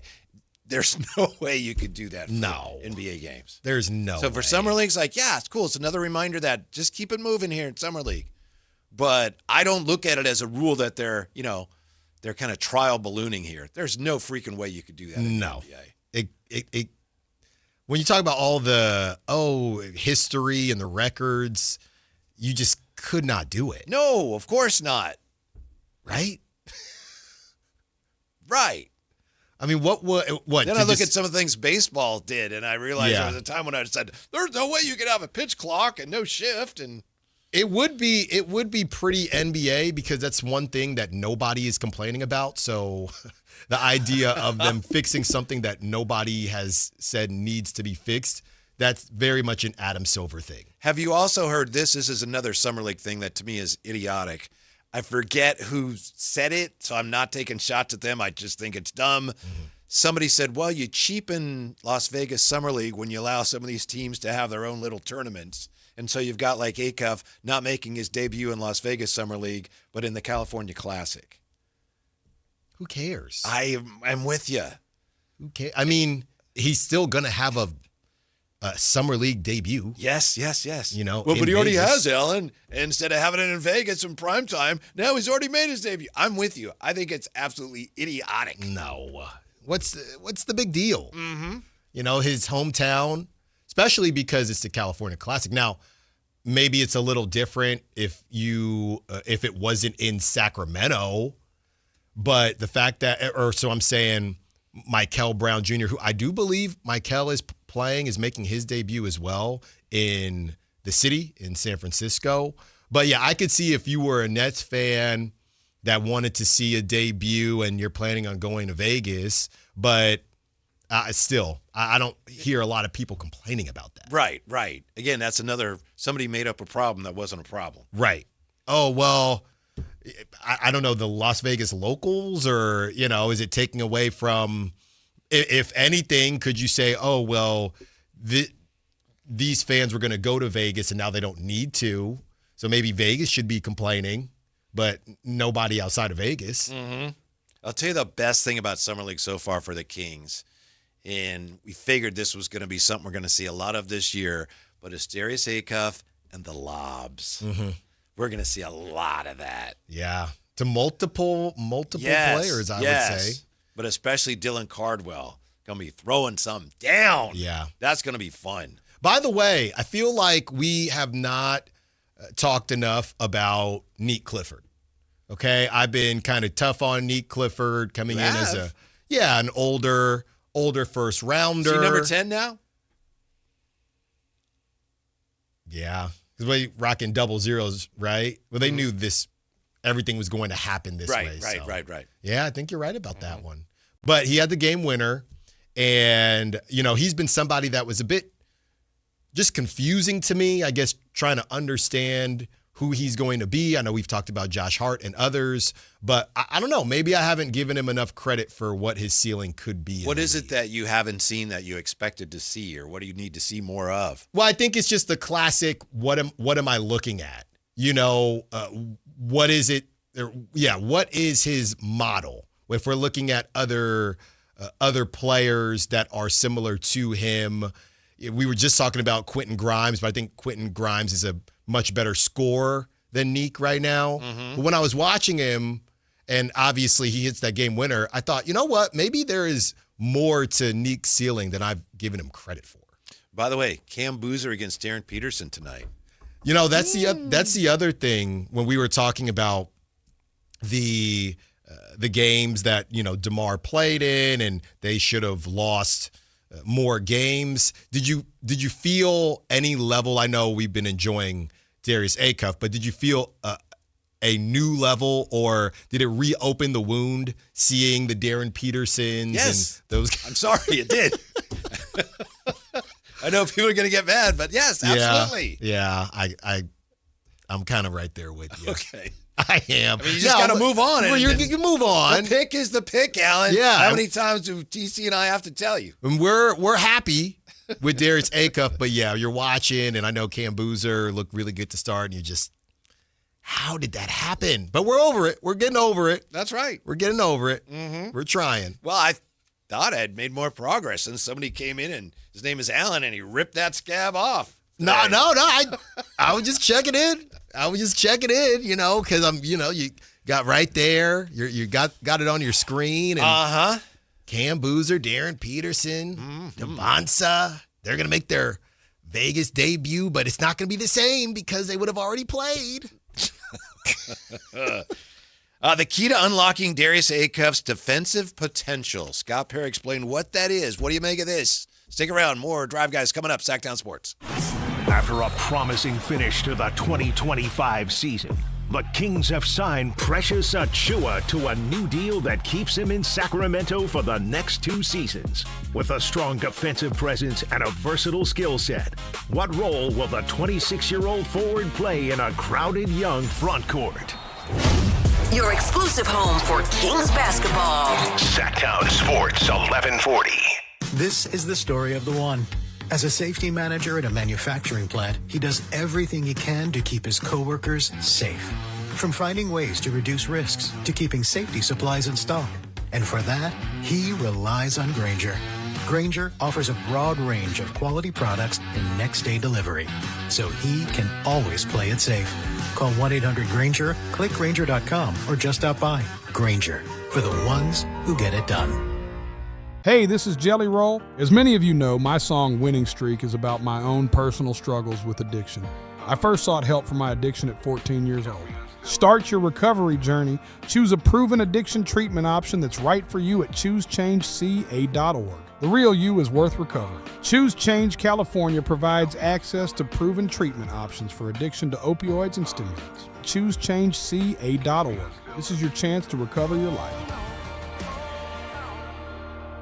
Hi, I'm Justin Gingery from the law firm of Gingery, Hammer & Associates. When you have been injured by the fault of another, you will want advice you can trust. If you know an attorney you can trust, I hope you call that person. But if you don't, please call me. I promise I will be the attorney you can trust. Along with my partner and associates, I have been helping accident survivors recover for their injuries for over 25 years. And we can help you. There's no charge for calling. So please call us today. When you get an injury, just call Gingery. Capital Casino is conveniently located in downtown, 411 16th Street, and has been a part of the greater Sacramento area for over 20 years. They offer the best variety of games in the region in a safe and friendly environment, and there's plenty of parking, all well lit and monitored by security. Come have a great meal at the cafe and restaurant inside. Capital Casino has the best food, the best service, and the best action. But please always remember to gamble responsibly. 1-800-GAMBLER. Get in the zone, AutoZone. Annie's first oil change wasn't as hard as she thought because she went to AutoZone, where a friendly AutoZoner helped her find the right oil and save on an oil filter. He explained the job and showed her free how-tos on AutoZone.com. When she was done, AutoZone recycled her old oil for free. Get a free oil filter and more during the Celebrate Free event at AutoZone, now through July 27th. Get in the zone, AutoZone. Restrictions apply. Tired of hearing scary radio ads about the IRS? Tax Relief Advocates is different. TRA is here to tell you that if you owe money to the IRS, whether it's $5,000 or $500,000, we have a solution. TRA can eliminate or reduce what you owe to the IRS with zero risk to you. We have over 1,000 5-star reviews on Google and an A+ with a BBB. End your tax nightmare today by visiting TRA.com or call 800-583-6681. That's 800-583-6681. KHD HD1 Sacramento, KYMX HD3 Sacramento. From the Power Business Technology Toshiba Studios. This is Sactown Sports 1140.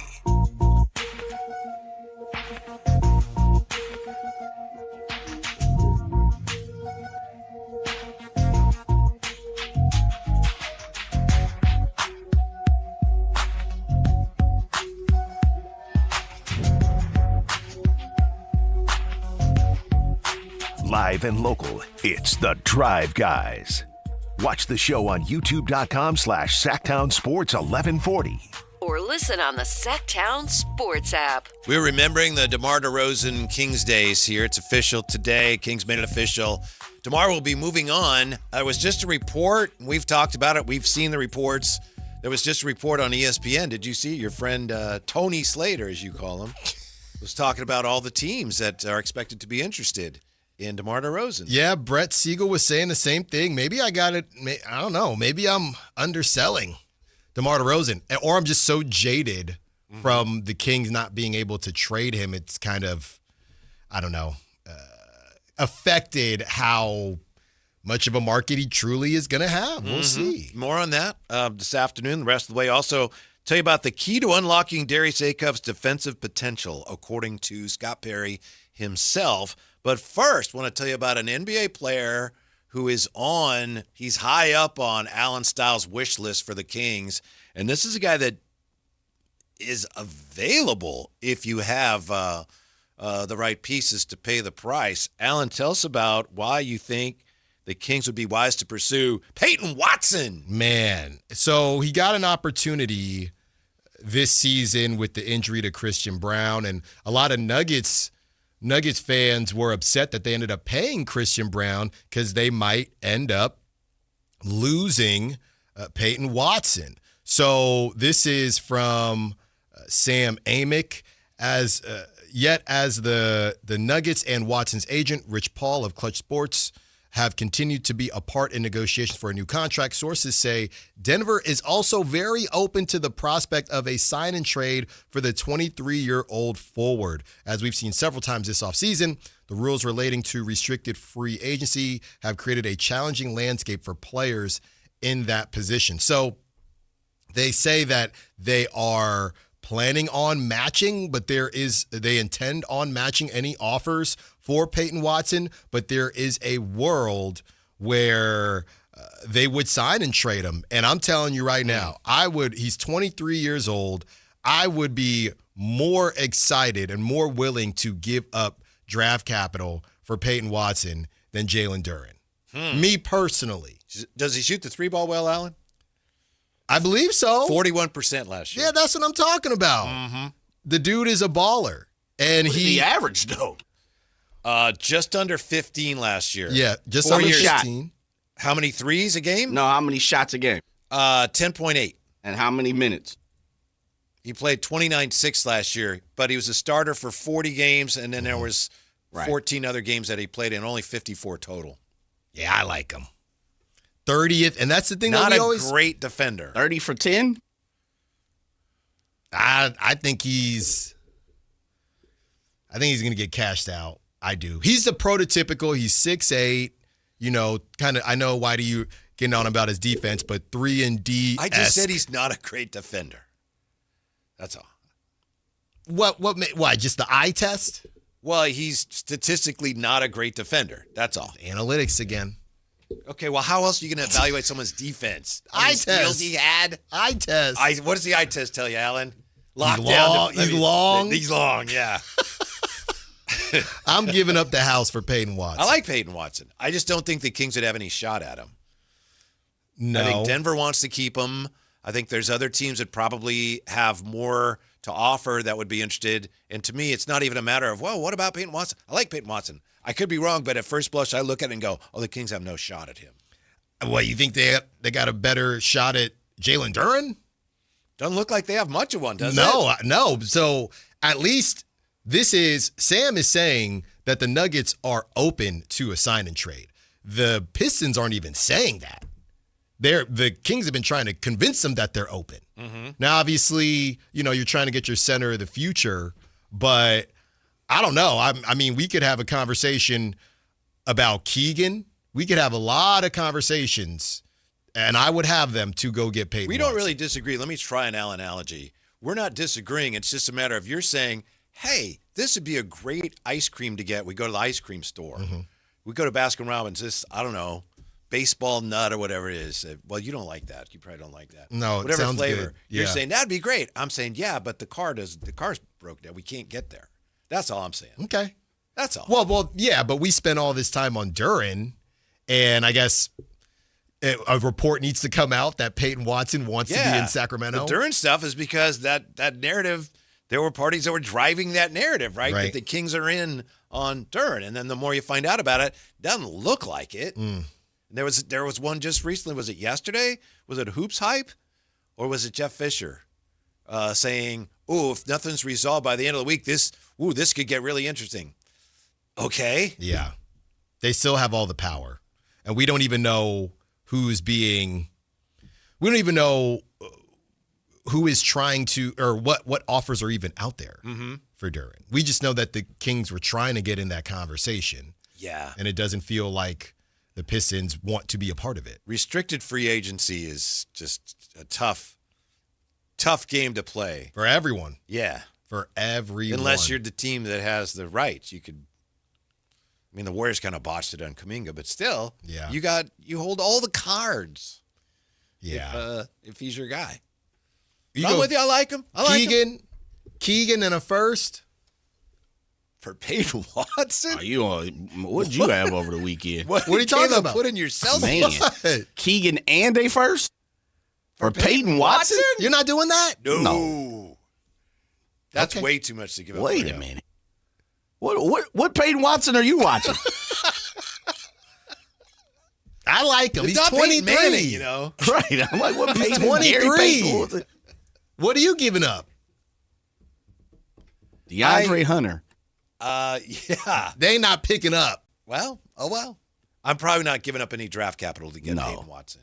What? Second round pick? Yeah, second rounders. I'm not giving up any first round. I need my first rounders, Alan. I'm not very good. He's 23. He's younger than Nique. Mm-hmm. Okay. What are you seeing from him? Like, I mean, forget all the analytics. So just tell me what you see from Peyton Watson. I just think that he is the one of the prototypical type of players right now. He's long. He can shoot the three. He's young. He's athletic. So you think he's a star in the making? I think he could be. Okay. I think he could be. Like how good? How good you think he could be? I'm seeing top 25 in the league? No. I'm seeing, would you give up? I'm looking at like a Jaden McDaniels. I know that Jaden McDaniels is much better defensively, but that's who I'm seeing right there. What are you doing, Whitey?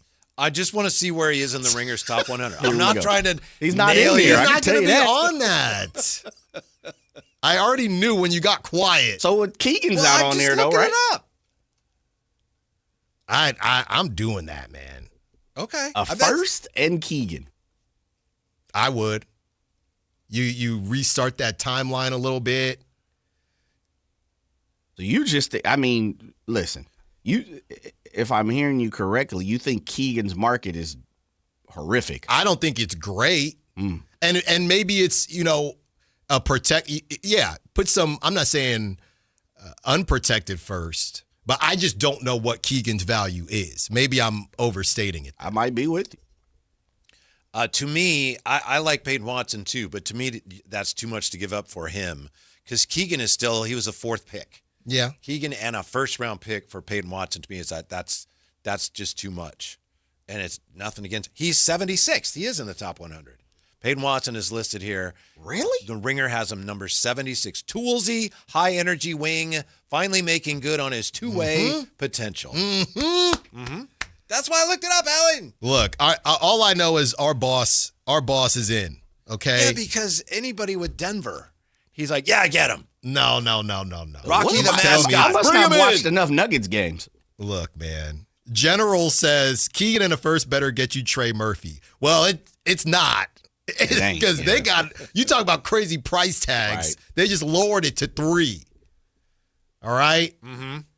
But I think that's a good comparison, though. I don't know that he'll be as good as Murphy, but I think those types of guys, that's who I'm seeing in Peyton Watson. Murphy, Herb Jones, Jay McDaniels, that's Nikhil what Alexander I'm saying. Walker. That's weirdly feels like the Kings still don't have someone like that. Yeah, it's supposed to be Keegan. It's supposed to be Keegan. But I don't know, Whitey. Protected. His meteoric fourth season was disrupted by a hamstring injury. Despite returning for a 4-game stint late in the regular season, he left the Nuggets' April 1st contest in Utah early and never suited up again. Mm-hmm. So he has been dealing with a lot of injuries. Suitors will be lining up. Lakers, Bulls, any team with cash to spend would be in the market for a big wing with scoring and defensive chops just coming into his own. You might be thinking to yourself, why would a widely coveted player even be in play for a competing offer? Well, says the Ringer, because it's the Nuggets, cash-conscious organization staring down the barrel of the second apron. I would not give up a first and Keegan for him, but I like him. Well, I need to hear your price tag. You mean what my offer would be? Right. So you said you wouldn't give up any first. I don't think I could be in the running for him. Okay. If I'm the Kings. Well, you don't want to be. That's what you're saying. I mean, I could offer every first I had. That probably wouldn't be prudent. Prudent or opportunistic. Yeah, it would be opportunistic. It would be opportunistic. It would not be prudent. Right. Yeah. And I get it. Richie says yes. Give anything. He says no. He Trade says the beam for him. No, he says, like I said, that Denver fans are going to be really upset if they have to lose him, and he says that he is a good defender. All right. And this isn't much about Peyton Watson as it is Keegan.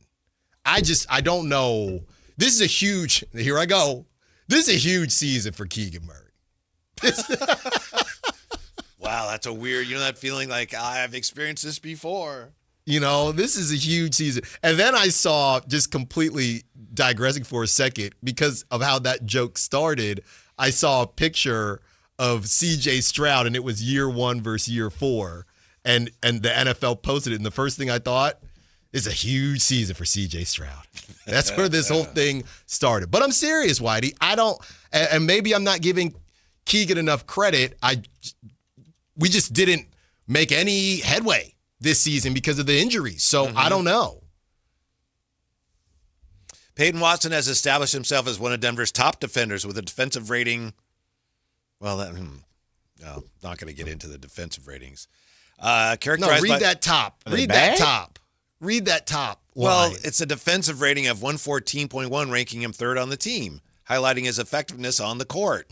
That's from Basketball Network. What's that top say? Peyton Watson is considered an elite and versatile defender in the NBA, particularly for the Denver Nuggets, according to Copilot Search. Which, give me a couple of other elite defenders on the Nuggets.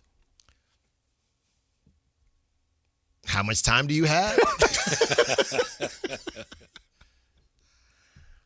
So, yes, he's better defensively than I gave him credit for. Allen lost all credibility with that take, LOL, from the 530. Well, y'all confuse me with the Keegan Murray stuff. Half of y'all say, not that he's a bust, but half of y'all are upset that he's not as good as maybe you thought he was going to be from Summer League when he was duking it out with Paolo Banchero. So I guess I found out where the line is for Keegan Murray, because I don't know how fans really feel about Keegan Murray.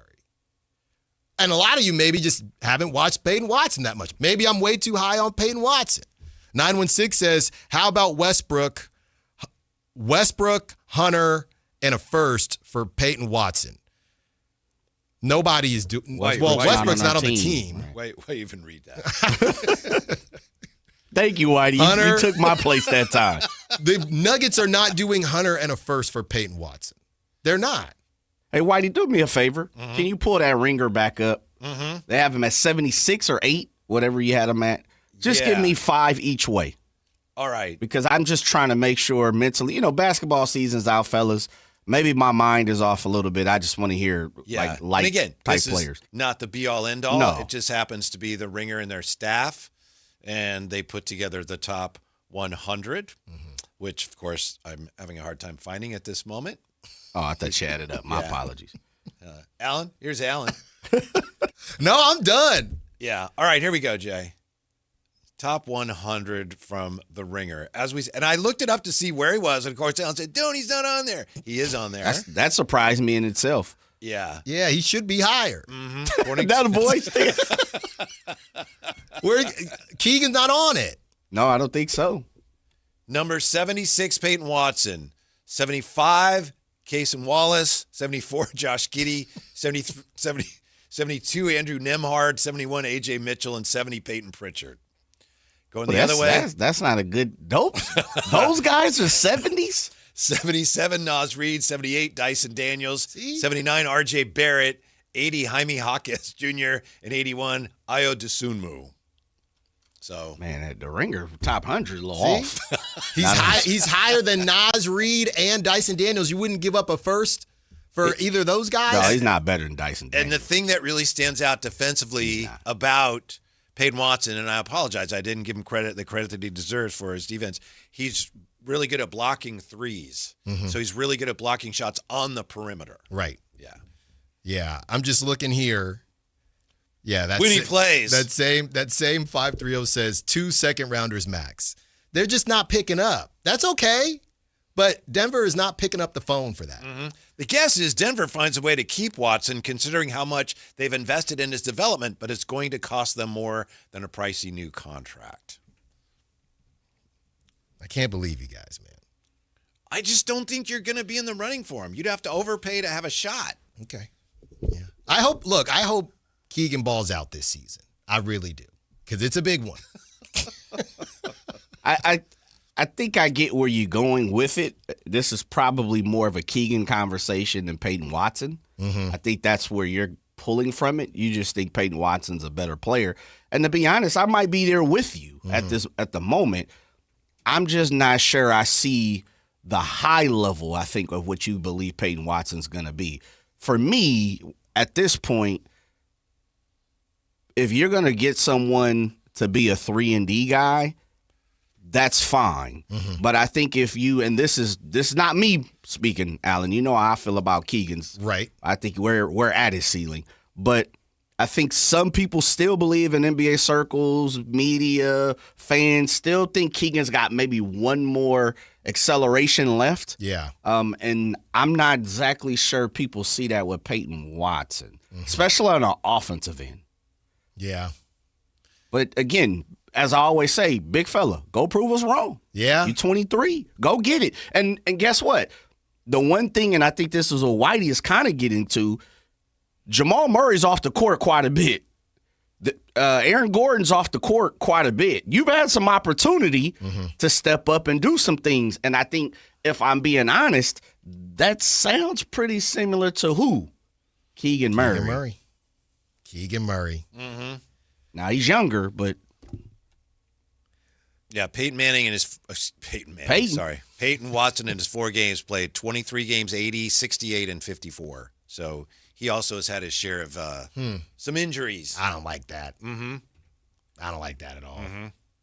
Beam Team says, let him play his natural position, talking about Keegan. Yeah. And then let us decide if we want to hold on to him. We owe him that. That's literally what they said. Yeah. Okay. General says, Keegan getting old. Give me Peyton. Let's go. Let's go, General. It's not. You can't just swap them straight up. Sure you can. Yeah, just throw in a bad first. I don't think the Kings are close enough to be able to afford that trade that you propose.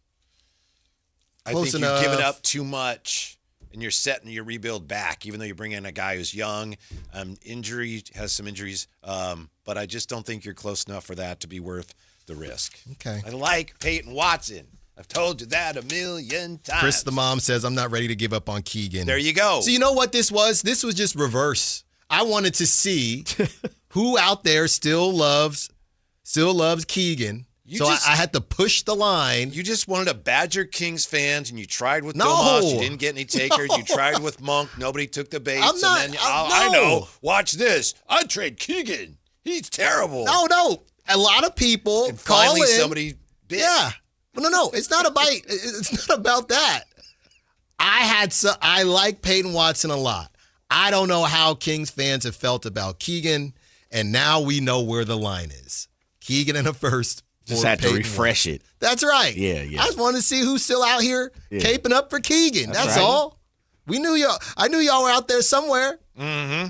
Meanwhile, as I mentioned, Scott Perry says he has the key to unlocking Darius Acuff's defensive potential. He said this while he was doing an interview with Deuce Mason. Happy birthday today to Deuce Mason. Happy birthday to you. Here's what Scott Perry said.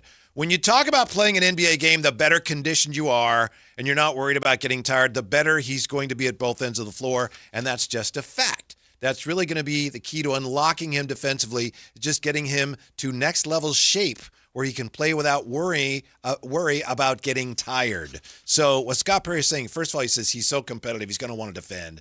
But also he says you got to be in great shape, which tells me that one of the things they saw when they scouted Darius Acuff last year was that he didn't have the energy. He's expending so much energy at one end, at the other end, he just was resting. And we can't have that. You can't be resting. No. At the defensive end. Well, yeah, and I would even say, as much as we're talking about Acuff having the ball as much as we want him to, there's still a level of, I don't know if he will eclipse how much he had the ball at Arkansas, right? I'm not not on the NBA level. I mean, it's possible, but you talk about some of these usage rates. So hopefully there's a little bit that on top of, the getting his stamina where it needs to be. You should see a better effort defensively. As far as how often he's going to have the ball and how many touches, last year Westbrook and DeRozan, you can look it up. I know this is technically analytics, but their usage rates were very high. Okay, DeRozan's not going to be on the team anymore. Westbrook's, if he's there, he's not going to be playing as much. There's a lot of, if you consider that the Kings are going to do anything similar to what they did last year offensively, and I know they're still sorting that out, there's a ton of touches for them there that are baked into this, whatever this is. Yeah. Just do what Westbrook did last year. You're going to have the ball a lot. Right. Getting out in the break and, obviously distributing, shooting as well. Yeah, I don't Wasn't that great that he made the great basketball play, gave it to Nique Clifford for the 3-out? Oh, that was when great. They thought he was going to go ISO, and he made the basketball play. You know what? It's a good start. It's a good start. And you heard that crowd pop. You would have thought it was the playoffs, Whitey. Mm-hmm. Even you have to say how good that was. Cali, I've seen Acuff walk back to defense enough. If he's doing that already, it's only going to get worse, Ellen. What, in the one game he played? Or in Arkansas or at Arkansas? It's not clear. It's a good point. But at Arkansas, I think that's what Scott Perry's getting at. There were times at Arkansas where he wasn't giving the physical energy necessary to play defense as well as he's going to have to here with the Kings. Yeah, because he'll get picked on. He'll get picked on over and over again. Because that's what this league is right now. It's about matchups. Offensively, did you feel good about how he could get to his spots? That you weren't worried at all, were you? No, not worried, not at all. And I think he did a good job of that in his first summer league game. Okay. The thing that stood out to me was, no surprise, as Jay shakes his head, I mean, he was able to get to his spot even like through 3 or 4 guys. Yeah. Those are not NBA caliber defenders necessarily. But when he wanted to get a basket, snaking inside and getting to his spot for that little floater, yeah, I don't think that's going to be a problem. I don't think it will be either. Especially when he's assuming that he's able to hit the threes, don't stretch the defense out a little more. Yeah. Well, since we're not worried about the threes either. No. Since we're keeping Keegan, having a shooter like that on the perimeter as well, can't hurt. By the way, do we know? I should know this, and I apologize for asking a question. You should never do that. Ask a question in a courtroom when you don't know the answer to it. Do we know when you could even trade Keegan? I believe we're past that point. Okay. I believe can be. Not that we would want to do that. Well, some definitely people not do. me. Some Definitely people, not me. Some people can't wait. Some people ready to drive him to the airport. I'll call Uber for you, Keegan. Definitely not Says me. Alan. Not me at all. 530 says Keegan needs to be the 4th option at the small forward as a 3-and-D guy this year on the Kings. That is interesting. Okay, so DeMar is gone. What level of or what number option should we hope Keegan is? 3? Well, there's going to be nights when he's scoring a lot where he could be your 2 or number 1 option, and it was just last year, wasn't it, that we heard it was his team? Yes, from DeMar. Ideally, right now, wouldn't he be your number 2? I mean, ideally. Ideally, yeah. Yeah. Now that Keegan, I'm not trading. Right. For Peyton Watson. Talking about averaging around 18, 19 a game. Right. That's what Jay was saying. Do we think he can get there? Because he's going to have to do it soon if he's going to do it at all. And if you can get him as a second option, obviously you like that just from the team perspective, but it does open up some other options as well that maybe you could look at or not. Don't have to. Quick heads up, July 6th starts today, right? Keegan is available to be traded. Starting today. Well, Man. New season starts, Yeah. so he's definitely available. Didn't waste any time, huh? Yeah. First day he's available, already cooking up the trade machine. I think where you are, it just makes the most sense unless there's a deal there that you just can't refuse. Another year with Keegan to see what you got. Yeah. Maybe you're able to play him at the 3 a little more to the point that many of the chatters have made. Just see what you got. He's already here. You have a lot invested in him, a lot of equity there. Yeah. See what he can do. Well, it's interesting because now with no DeMar, there's no real excuse. I know Acuff is going to have the ball a lot, but this is an opportunity for Keegan to I mean, priority-wise, you did just pay him, so he's going to have to get his touches too. Mm-hmm. We'll be right back with a look at this after 2 Kings Summer League games. There is one thing we know for sure. We'll tell you what that is next on Sactown Sports. Take Sactown Sports with you everywhere you go with the Sactown Sports app. The most in-depth coverage of the Kings and 49ers. A library of written and video content. And all your favorite personalities all in one place. Download the Sactown Sports app today and get in on the action. Your local sports leader, Sactown Sports 1140. Sacramento's best selection, best quality, and lowest prices on kitchen and bath products are at the new Anova Cabinet and Stone. For a limited time, get stunning new quartz countertops starting at just $159. That's right, only $159 for gorgeous quartz countertops. Listen to this. For a limited time, cabinets for kitchens and bathrooms are up to 50% off. Yes, up to 50% off new cabinets. It's a must-see, the new Anova Cabinet and Stone at Florin Road and Highway 99. Learn more at AnovaCabinetStone.com. Country in the Park 2, presented by your California Army National Guard, October 23rd at Hart Health Park at Cal Expo with Bailey Zimmerman, Russell Dickerson, plus more. Enjoy line dancing, live DJs, mechanical bull, and food trucks. Tickets start at just $70. Country in the Park 2, October 23rd at Hart Health Park at Cal Expo with Michelob Ultra, the California Office of Traffic Safety, and Caltrans. More info at CITPFest.com. I move mountains for a living. Literally. That means I don't carry hand lotion, and when it comes to serious heartburn, I don't mess around with anything but Rolaids Max Strength. Its dual-active formula has 1,500 milligrams of calcium carbonate and magnesium hydroxide that relieves heartburn fast. And the best part? The roll fits right here in my pocket, so I can get back to moving mountains. Rolaids spells powerful relief. 1,500 milligrams is our highest amount of antacid per tablet. Read each label. Use as directed. Keep out of reach of children. From the FIFA World Cup to competitive business environments, grand ambitions lead to game-changing achievements.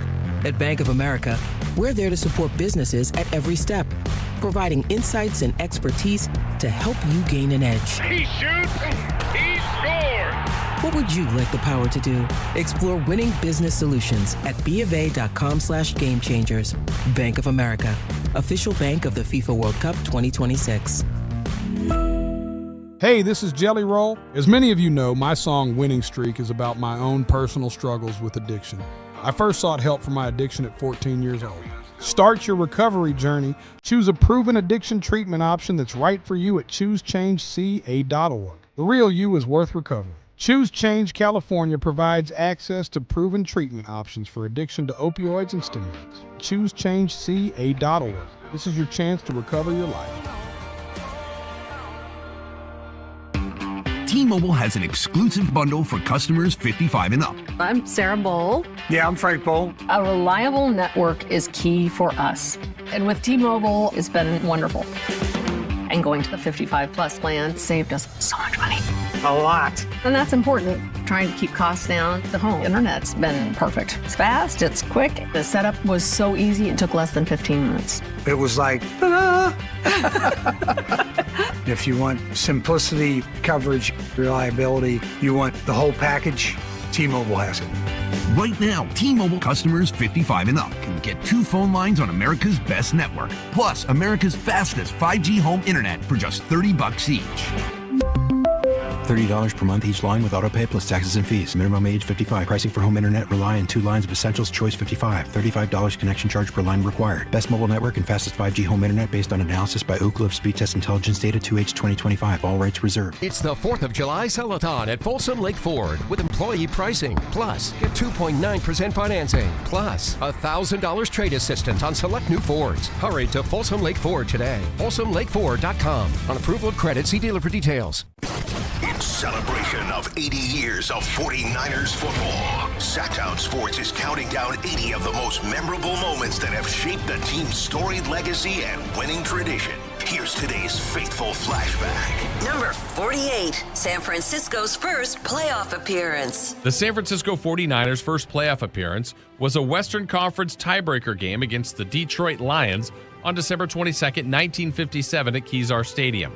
The reported large crowd of 60,118 got to see the 49ers get off to a quick start. Touchdown passes from Y.A. Tittle to R.C. Owens and Hugh McElhaney put San Francisco up 14-0. That lead would grow to 27-7 in the third quarter.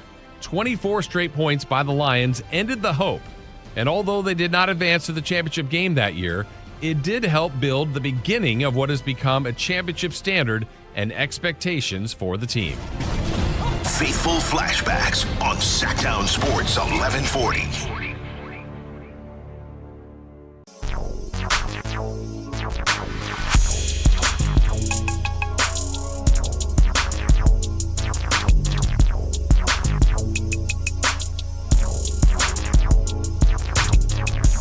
Download the app and listen to The Drive Guys. The Drive Guys with Kevin Gleason and Alan Stiles. On Sactown Sports 1140. Safe to say that DeMar DeRozan walking out with Vivek Ranadive during a Summer League game a couple years ago, one of the most memorable moments in California Classic history. I would say so, yes, for sure. For sure. Yeah, and now it's official. DeMar DeRozan will not be back with the Kings, and they're still going to figure out whether they're going to stretch the $10 million they owe him.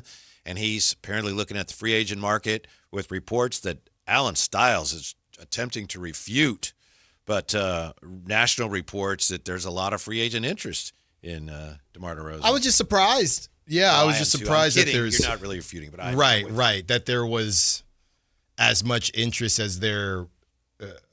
as what Anthony has said and some others. You know what, though? I do wonder, after watching Summer League, and I know it's only 1 year, but after watching Summer League or watching the California Classic, and then you move on from DeMar today, I wonder if Kings fans are starting to get a little bit itchy to the point where, man, can you just find a way to move off of LaVine now? You know, you're so excited. You're watching these young guys play. And the Sabonis thing, it is what it is. If you got to keep Sabonis, that's one thing. But I wonder if Kings fans or even the team in general might be even more motivated to move off of LaVine after just getting a taste of what the future could look like. The Kings just got trapped, like we said. They got trapped by giving some of these players, specifically LaVine and Domas, they gave them contracts that at the time were maybe not advisable, but you understand why obviously they didn't give LaVine the contract, but they traded for him. And then CBA and then the environment in the NBA changed to the point where those contracts became even less team-friendly, but you already had them. So I don't know. As far as impatience, it's like you've got an exit in view now, and it's way down the road, but you can see that the proverbial light at the end of the tunnel on LaVine. That's good enough. It could be worse. Yeah. A lot of money that a year from now comes off the books. Worst case scenario. I think there were, right. If any fan out there already wanted to get off LaVine, obviously they don't care about a wave and stretch and how they're going to have to pay LaVine the money. That's not what a fan should care about. But yeah, watching yesterday and obviously over the weekend and then remembering, okay, now at the time, DeMar was still on the roster. Now that makes you feel a little bit better about it. And when you're talking about the Keegan Murray conversation as well, yeah, I don't even know where LaVine fits. Like when the games are actually played, it's, LaVine's got to get his touches. We're paying him this money.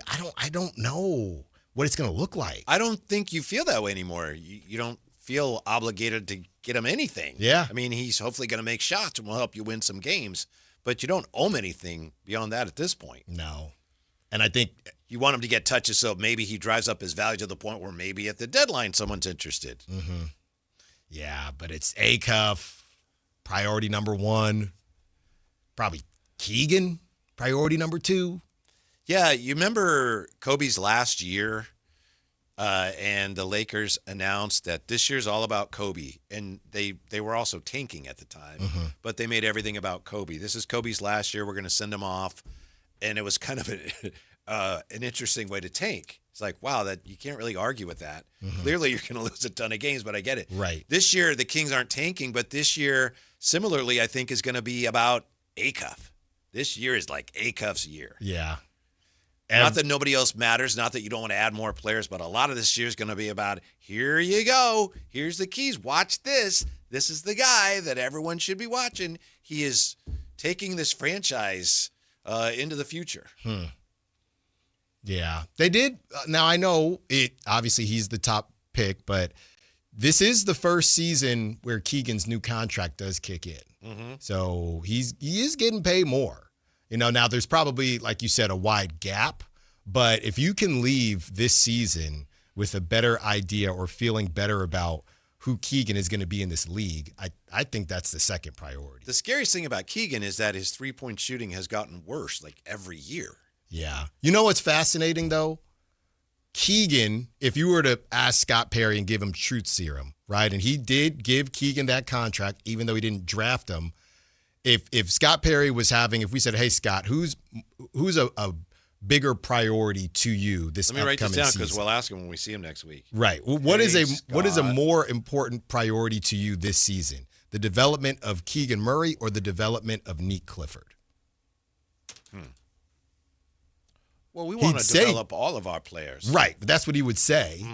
But they are equally important. If you are establishing the touches and percentage of touches, who would you want to have more touches, Scott? Well, Keegan's got to have more touches. Keegan's starting. I don't think Nique's going to start. He might, but Nique's not starting. Yeah, Keegan still has the potential to average 19 a game, but he's got to make shots. Yeah, he has to. He was such a huge part of the Beam team because he made shots. And the same thing weirdly applies to like Kevin Huerter. Not even here anymore. I know. Come on home, okay. But, I mean, he had a great year shooting the ball that year. Yeah. Yeah. And they both fell off a cliff in 2024. Right? Before, obviously Kevin Huerter ended up being injured. But, yeah, they both fell off a cliff. So that was the problem. Yeah. So isn't the answer Keegan? The answer to your question? It has to be Keegan. And again, new commitment to Keegan, new contract. So it has to be Keegan, but I don't know. It has to be Keegan. I don't know if Scott Perry actually wants it to be Keegan, but it has to be Keegan. The only thing that we know for sure about the Kings 2 games into the Summer League, in my opinion, is that the fans are excited again. How long that lasts next year once the games start for real, I don't know. But you could see it yesterday when fans are chanting, defense. And that was a dreadful game. No offense to anybody who was there or played in it, but, it's Summer League. That was a rough watch. But the Kings came back, and the fans were behind them. The fans are energized again.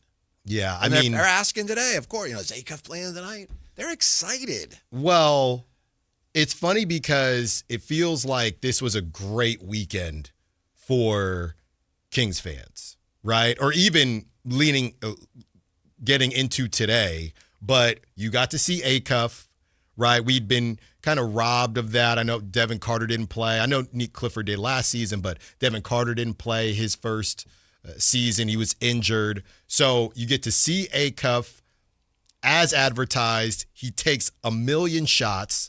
Nobody cares. And then you wake up this morning and you've moved on from DeMar DeRozan. So it definitely is It's moving. Yes. The train is moving. Yes, we have left the limbo, finally. It took forever, but we have finally left the limbo. We talked a lot last year about how people just want to know, what is the direction? We know there's plans, but what is the direction? And now you're seeing it without them telling you. You can see it. Yeah. And so people are, yes, all right, I get that. I like that. I want to see more of this. Yeah. Yeah, I think that was a pretty good crowd for that first game, too. It was. The backup PG conversation. I'm still not convinced that they won't or that they'll be okay with Malik and Nique or some combination of that, but maybe they just say, look, let's just get through this season. And, if you can get Gabe, Vincent, or somebody on a minimum salary, maybe, but yeah. It takes two to tango in that. Yeah, more on that crucial backup point guard conversation. And are the Kings out on Kuminga or are they back in? We'll look at that next. Don't go away. Drive, guys. After a promising finish to the 2025 season, The Kings have signed Precious Achiuwa to a new deal that keeps him in Sacramento for the next 2 seasons. With a strong defensive presence and a versatile skill set, what role will the 26-year-old forward play in a crowded young front court? Your exclusive home for Kings basketball. Sactown Sports 1140.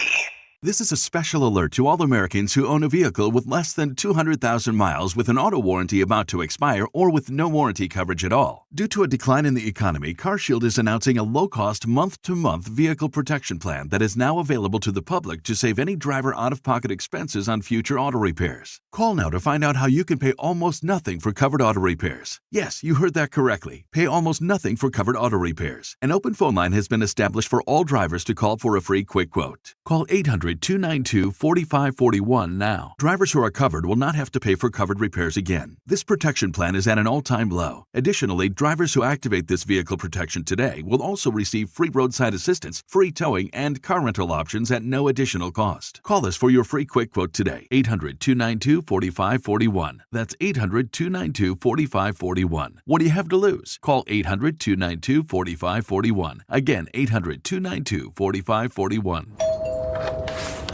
Wow, what is all this? These screens, the food. All for the game, bro.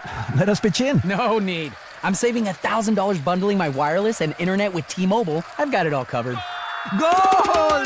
Here to score big with T-Mobile. Families save up to $1,000 a year when they bundle 5G home internet with 4 phone lines on Experience Beyond. Compared to regular rates after third line free on Experience Beyond plan with internet bundle discount via monthly bill credits and auto-pay discount. Credit stop if you cancel or change plans. This is the story of the one who keeps multiple buildings running smoothly day after day. Plumbing that flows, HVAC that hums, cleaning supplies that keep surfaces sparkling. That's why she counts on Grainger. With easy reordering online and 24/7 support, Grainger helps her keep the products she needs on hand. So shelves stay stocked and buildings stay ready. Call 1-800-GRAINGER, click Grainger.com, or just stop by. Grainger, for the ones who get it done. Jake from State Farm. I just beat my running PR, so I'm celebrating with the Banana Bonanza smoothie. Hey, and you can keep celebrating when you create an affordable price just for you by bundling your home and auto with the State Farm Personal Price Plan. Go bananas. I will. Hey, make it a large. Bundling, just another way to save with the Personal Price Plan. Like a good neighbor, State Farm is there. Prices are based on rating plans that vary by state. Coverage options are selected by the customer. Availability, amount of discounts and savings, and eligibility vary by state. And we're live from the living room as Doug eyes up the matchday spread. He's reaching for the Buffalo wing. Perfect. Hang on, what's this? Oh, he's gone for a can of Pepsi too. Incredible. What a finish. Sensational combination. Look at the delight on his face. There's no doubt about it. It just tastes better. Match days deserve Pepsi. Food deserves Pepsi. Grab a pack of Pepsi Zero Sugar for today's match. It's poetry in motion.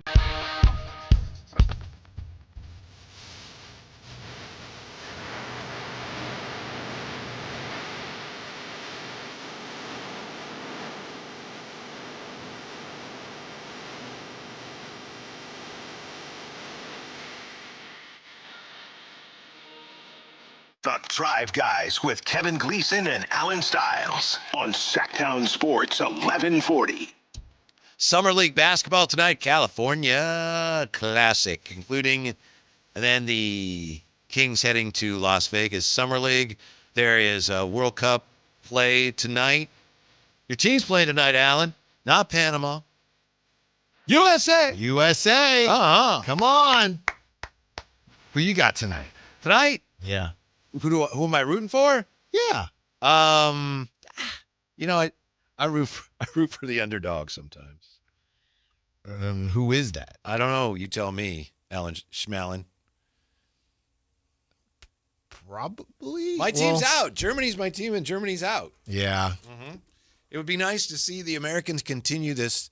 You know, it's like a party that's only if the Americans lose, yeah, the party goes on, but one of the best guests is left. You know, it's like, oh, okay, the party's still going, but it was more fun when they were still playing. Yeah, I would imagine that the viewership would probably change a little bit. And I'm not saying that because, people only care about the U.S., but I do think a lot of the casual viewers will probably drop. I don't like the whole business with the red card and the president getting involved and then, hey, can you look into this? I don't like that. Don't like that at all. You don't like it? I don't like that at all. Just stay out of it. Look, man. That is not appropriate, in my opinion. Just my opinion. Never. Don't like that at all. Never should have been a red card. How about that? Maybe. How about that? Mm-hmm. You see what you can do. Mm-hmm. But hopefully it's not all for nothing. Get it done. Yes. You know? Mm-hmm. Get it done. Mm-hmm. Well, I mean, I do think the whole underdog conversation, like you're talking about, completely flips on its head with that decision, of course. Mm-hmm. Yeah. Mm-hmm. Are the Kings out on Kuminga or back in, Alan? I know. Hold on. Oh, Kuminga again. There may or may not be something going on. This is from Hoops Hype. In addition to the Hawks considering a return, Kuminga has been discussed with the Cavaliers and Milwaukee Bucks in possible sign-and-trade scenarios. Furthermore, says Hoops Hype and your friend Michael Scotto, although they had that thing, but you know, Jay knows what I'm talking about. Furthermore, the Sacramento Kings have also called to circle back in recent days and touch base on Kuminga. It should also be noted that following a flurry of additions, including the Walker-Kessler sign-and-trade and signings of Quentin Grimes, Sandro Mamukelashvili, and Colin Sexton in free agency, The Athletic's Dan Woik reported Kuminga is receiving, quote, significant consideration, end quote, from the Los Angeles Lakers. I don't get that one. I think it speaks to how far along this, whatever you want to call it, I'll just use the word rebuild, is. A year ago, I know everyone got tired of all the Kuminga talk, but I think the Kings looked at that as, wow, if we could do that, that'd be great. Right now, and I'm making some assumptions here, Kuminga would be, that might be nice, but we don't really need that. Mm-hmm. Yeah, I'm just, again, he wants to, you can go through the list, Whitey. You can literally go through the list of NBA teams, and it is hard to find, and I love Kuminga, but it is just hard to find a team that's going to give him the same amount of touches that the Kings are about to give Darius Acuff. Yeah, right. And it's different. That ain't happening. Right. Well, it's different with Darius Acuff because he can facilitate. Kuminga's not doing that. So I just don't think most teams are in the business of letting a guy, like all these guys that we talk and joke about being heliocentric, the thing about them is that they are also distributing the basketball. Even James Harden, when he was on the Rockets, Kuminga doesn't do that. So there are not a lot of teams, like Jalen Johnson, I guess, is a good example of a guy that they let have the ball a good bit, and he's not really a lead guard or somebody like that. But for the most part, you're not just letting any guy have the ball for as much as we believe Kuminga's going to want the ball if they're not a passer. You just doesn't happen. So I don't know who that team is. I was going to say maybe the Grizzlies, but they just added some young talent. Maybe it's the Grizzlies. I don't know. I think Kuminga's stock is down, and I think the fact that he seems so unhappy in Golden State has probably hurt his value. Teams just don't want to assume. You don't know exactly what a guy's like till you talk to him and have him on your team. But I think teams look at that and say, that's a potential issue that we just don't need right now. Right. He hasn't proven yet that he's good enough for us to assume that kind of risk. Yeah. Again, just looking around the league, I don't know if Milwaukee would be great for him. Milwaukee is the spot. Yeah. Yeah. Yeah, that's a good shout. Milwaukee. I mean, I know the Nets just added Michael and they got a bunch of guards, but they seem like a team that would let him do his thing a little bit. I know Michael's going to need the ball a lot, but kind of teams like that, I don't know. Does it sound crazy for the Kings to not be as interested anymore just because of it one makes pick? sense to me. Yeah. Again, and I've said this before, I'm making the assumption that last year they wanted him because they saw him as the guy, and they told him, you could be our guy. And this year they have somebody, it's like, no, he's going to be our guy now. So we still like you, but they don't have nearly as much to offer Kuminga as they did a year ago. And obviously last year he was not free to do whatever he wanted. He was restricted. Right. Yeah. What's the latest on DeMar DeRozan and his potential landing spot? Yeah. There are, I guess, rumors that DeMar has genuine interest in playing for the Miami Heat. That's the most recent thing. And then you have Anthony Slater. The Warriors will look into DeMar DeRozan. That's right. In the coming days, especially if they miss out on. I'm sorry. Who did you say? I'm sorry. LeBron. The Warriors. If they miss out on LeBron. Yeah. They're all coming out now. Jake Fisher is talking about the Raptors. But initially it was from Barry Jackson, who is with the Miami Herald. DeMar DeRozan has genuine interest in joining the Miami Heat. Now, all of these teams that we just mentioned, Whitey, he would be coming off the bench, right? For all of them, Warriors, Raptors, Miami Heat. I don't know. I'm not sure where he is on that. Yeah. I think he has to, but I also feel like at this point he'd be okay with it. Or at least he should be at some point. You know, it's just kind of, you play long enough, you're eventually going to have to come off the bench. That's just the way it normally goes, you know, for 90% of NBA players. I'm a little surprised if the Warriors have a lot of interest in DeMar DeRozan. I'm a little surprised there because I think stylistically I see that as not a great match. But I'd said the same thing about Jimmy Butler, but you definitely cannot play Jimmy and DeMar together. That spacing would be horrific. In my opinion, I wouldn't do it. But you do need that. I guess Jimmy to me isn't, you know, the purest of bucket getters. So that would be the argument for the Warriors. He works for his buckets. He does. But I think the whole thing with the Warriors, it would be, you essentially would have two styles of play. Hey, when Steph is, you know, essentially, and I would never downplay just the IQ that the Warriors have to make something work, but I think it would turn into, hey, Steph needs a breather, or Steph is going to miss some time, or any of these guys, DeMar, go in and do your DeMar thing. That's about it. How good are the Lakers going to be, whether they get Kuminga or not? They're going to be trying to stay out of the play-in as far as I'm concerned. Really? Yeah. I think they could be the Rockets, where they kind of mess around in that 5 seed for a bit, but I don't see them top. They ain't in the top They're 3. going to be so Luka-centric. Very much so. And they just paid Austin Reeves to hopefully be Austin Reeves-centric. So, yeah. And it's almost as if Austin Reeves got paid a little bit because Luka has been missing time lately. I know Austin Reeves has too, but hey, let's, you know, we're going to have to pay this guy because there's probably going to be a point this season where we need him to do what he did at the beginning of last season. That's part of the quote-unquote overpay. They're getting off of DeAndre Ayton, of course. Yes. I think it could work there. I'm not saying, the Lakers going to win a championship. And I don't like the way Luka plays. I'm not a big Luka fan. But, you know, with Walker Kessler, I'm interested to see how that works and if it works. But I think it's going to look a lot different than it has there for many years. Luka wanted his lob threat. So they're trying to tailor the team around what Luka likes. And that's a lot of what they used to do with LeBron, too. You know, get me shooters, get me a big man, and we'll rock and roll from there. That's what the Lakers are trying to do. Yeah. I really think LeBron maybe is sticking around too long. Maybe he should have called it quits already. 339-1140, 1-800-920-1140. Josh joins us, Sactown Sports. Hey, Josh, what's up? How you doing today, gentlemen? Good. Thanks for hanging on. Yeah.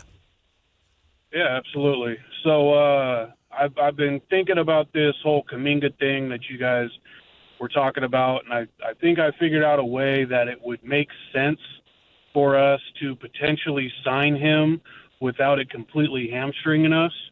With us cutting DeMar, that opens up a little bit of cap space for us to be able to play around with this year. And with us having Zach falling off the books next year, we're going to have more cap space. So what I think that would make sense for us, at least, is give Kuminga a little bit less money for this year. Give him, basically what we're saving with DeRozan this year, give him a little bit more money next year that would make up for that difference, and then have a team option for the third year. So that way, if he doesn't end up panning out, if he doesn't work well with Acuff and the rest of the young folks, we don't necessarily have to worry about it, but then he's still getting his payday in that second year where he's going to make, 30, 32 million or whatever, without us really having to worry about it because Zach's going to be off the books. Mm-hmm. Okay. Thank you, Josh. What do you think, General Manager Josh? Yeah, I mean, he's capologist like you. Well, not like you. Not like you. Come on now. But there was a lot of work. There was a lot of work put into that. There's a lot of work put into that. I mean, I don't know. It feels like where this is headed, Whitey, and you correct me if I'm wrong, feels like you don't really want to be a part of the Kuminga experience. Never wanted him here. But especially now. But it'd be fun. I mean, if I heard that, he's coming here, I want to see that. But basketball-wise, if they asked me, I'd say, And I also think, again, being redundant here, from his standpoint, I don't think Sacramento is nearly as attractive to him as it was a year ago. Yeah. I mean. But it depends what else is out there, too. Right. I'm looking here, and, I mean, feels like the Bulls could have a look. But they got a couple guys that they might supposedly were interested in him earlier. Yeah, that's right. That went away. I'm seeing something else, by the way, fellas. I know he's not a king anymore, but I'm seeing more smoke for DeMar and the Miami Heat. Mm-hmm. Another Miami platform saying there's maybe some interest there. So all right, we'll take to South Beach. Closer look at that. DeMar DeRozan, his time with the Kings, what his future may hold, and what makes NBA Summer League worth watching. We're back with all that, so don't go away. Sactown Sports. Take Sactown Sports with you everywhere you go with the Sactown Sports app. The most in-depth coverage of the Kings and 49ers. A library of written and video content. And all your favorite personalities all in one place. Download the Sactown Sports app today and get in on the action. Your local sports leader, Sactown Sports 1140. This is the story of the one. As a safety manager at a manufacturing plant, he does everything he can to keep his coworkers safe. From finding ways to reduce risks to keeping safety supplies in stock. And for that, he relies on Grainger. Grainger offers a broad range of quality products and next-day delivery, so he can always play it safe. Call 1-800-GRAINGER, click Grainger.com, or just stop by. Grainger, for the ones who get it done.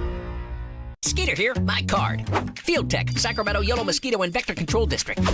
I never met a Culex terrasalis I didn't want to smack. That's Latin for mosquito. Hey, it's time again to fight the bite. Time to protect yourself from West Nile virus by applying insect repellent. Once a week, drain stagnant water and report dirty green swimming pools. Ew. They're breeding grounds. The Sacramento Yellow Mosquito and Vector Control District reminds you it's time to fight the bite. My card never gets old. For more information or to report problems, go to fightthebite.net. Sacramento's best selection, best quality, and lowest prices on kitchen and bath products are at the new Anova Cabinet and Stone. For a limited time, get stunning new quartz countertops starting at just $159. That's right, only $159 for gorgeous quartz countertops. Listen to this. For a limited time, cabinets for kitchens and bathrooms are up to 50% off. Yes, up to 50% off new cabinets. It's a must-see. The new Anova Cabinet and Stone at Florin Road and Highway 99. Learn more at AnovaCabinetStone.com. Finding great candidates to hire can be like, well, trying to find a needle in a haystack, but not with ZipRecruiter. Its powerful technology actively finds and invites qualified candidates to apply to your job. So while other companies might deliver a lot of hay, ZipRecruiter finds you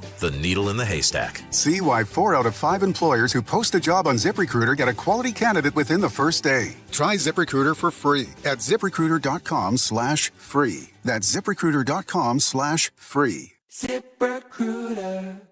This is the story of the one. As a maintenance engineer at a beverage manufacturing plant, he starts his day knowing every line is ready to run because Grainger delivers the industrial-grade products he needs to keep mixers, conveyors, and packaging equipment moving. With Grainger's vast selection of bearings, belts, and motors, he keeps operations running smoothly, so nothing grinds to a halt. Call 1-800-GRAINGER, click Grainger.com, or just stop by. Grainger, for the ones who get it done. At Power Business Technology, we're not another big box corporation. We're your neighbors, locally owned and operated. We know what businesses like yours need, from reliable printers to high-performance copiers. We'll help you find the right solution with personal service you just can't get online. Need setup or support? We're just down the road and always happy to help. Power Business Technology, family hometown service with big-time solutions. Contact us today for all your business printing needs at 844-POWER-BZ. That's 844-769-3729 or visit us at powercopiers.com. Country in the Park 2, presented by your California Army National Guard, October 23rd at Hart Health Park at Cal Expo with Bailey Zimmerman, Russell Dickerson. Plus more. Enjoy line dancing, live DJs, mechanical bull, and food trucks. Tickets start at just $70. Country in the Park 2, October 23rd at Hart Health Park at Cal Expo with Michelob Ultra, the California Office of Traffic Safety, and Caltrans. More info at CITPFest.com. Is the volatility of the stock market driving you crazy? Is your retirement account sinking, yet you're getting older and you're starting to worry about, will I have enough for retirement? What about the money in the bank? These banks pay nothing these days. How do we get growth to get to retirement account? It's simple. Move into gold and silver. Want to know how to do it? Listen to my show, Striking Gold, with me, Kenny Michaels. It's the 4th of July Sell-A-thon at Folsom Lake Ford with employee pricing. Plus, get 2.9% financing. Plus, $1,000 trade assistance on select new Fords. Hurry to Folsom Lake Ford today. FolsomLakeFord.com. On approval of credit, see dealer for details. KHD1 Sacramento, KYMX HD3 Sacramento. From the Power Business Technology Toshiba Studios. Sactown Sports 1140.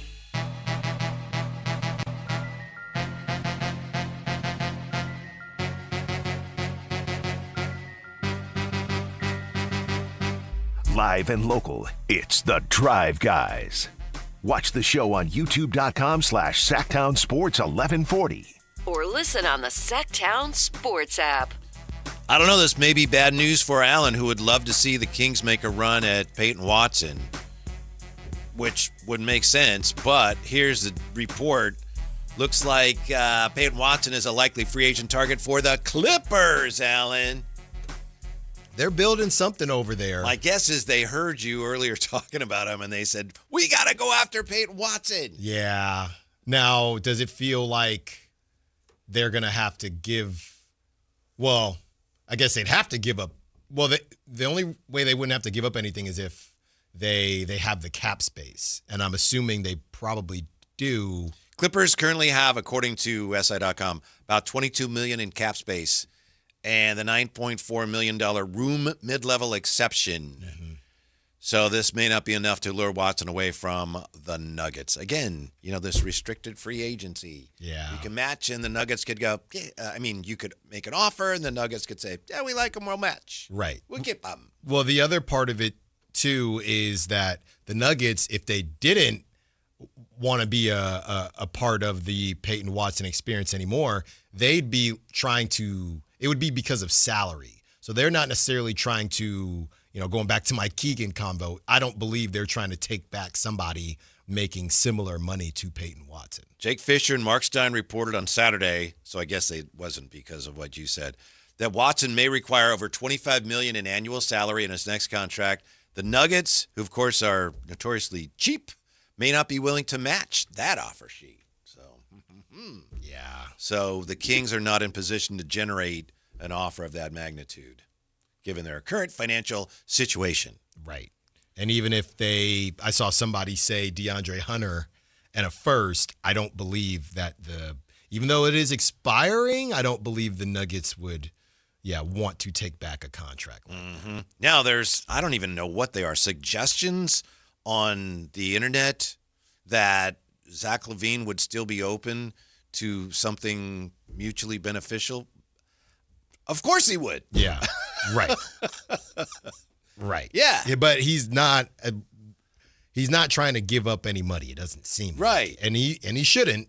But yeah, there's going to have to be either some type of interest or one of those Now, here's the thing. It's, now that he signed that contract, if there's any type of wave, stretch, buyout, whatever you want to call it, he would still have to say no to some money. And I think that's just the holdup right now. Would you like to hear what Bobby Gerald has to say about your guy, Peyton Watson?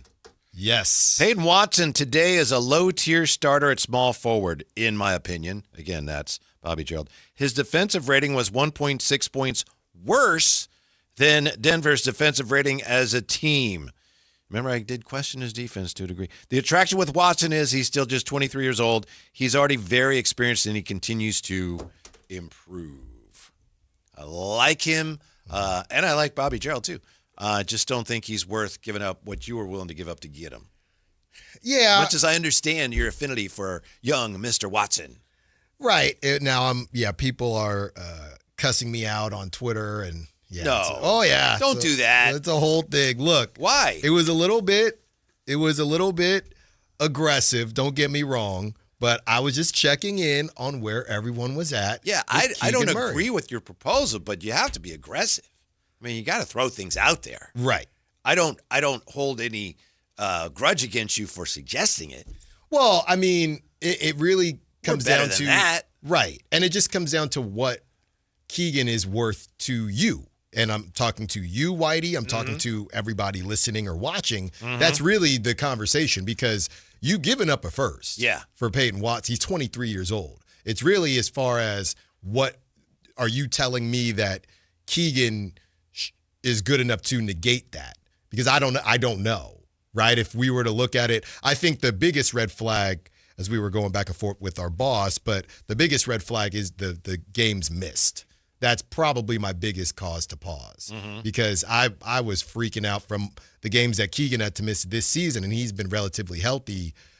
Peyton Watson has not, and it's dating back to like we were talking about UCLA. He just doesn't play a lot, so I think that's the biggest issue. But his upside is pretty crazy. Now, DeMar DeRozan is moving on. We've been asking people all day, what do you remember the most about his time here? And we're not getting a lot of responses to that, which tells me, through no fault of his, but DeMar's time here, it was almost like when you go on a vacation, it ends up being a bad vacation. You know? He's like, I don't want to remember any of it. Right. It's nobody's fault. I mean, in this case, if it's anybody's fault, it was the Kings' fault for bringing him in the first place. But there's just not a lot of memorable things that happened while he was here that you want to remember. No. Really. Probably the game winner against Dallas. Remember that? Yeah, the step through. Yeah. Game winner. There was another one this season, or it might have been when he dropped, I don't know if it was 40, but he had at least one or two crazy games this season. Yeah, not a ton though.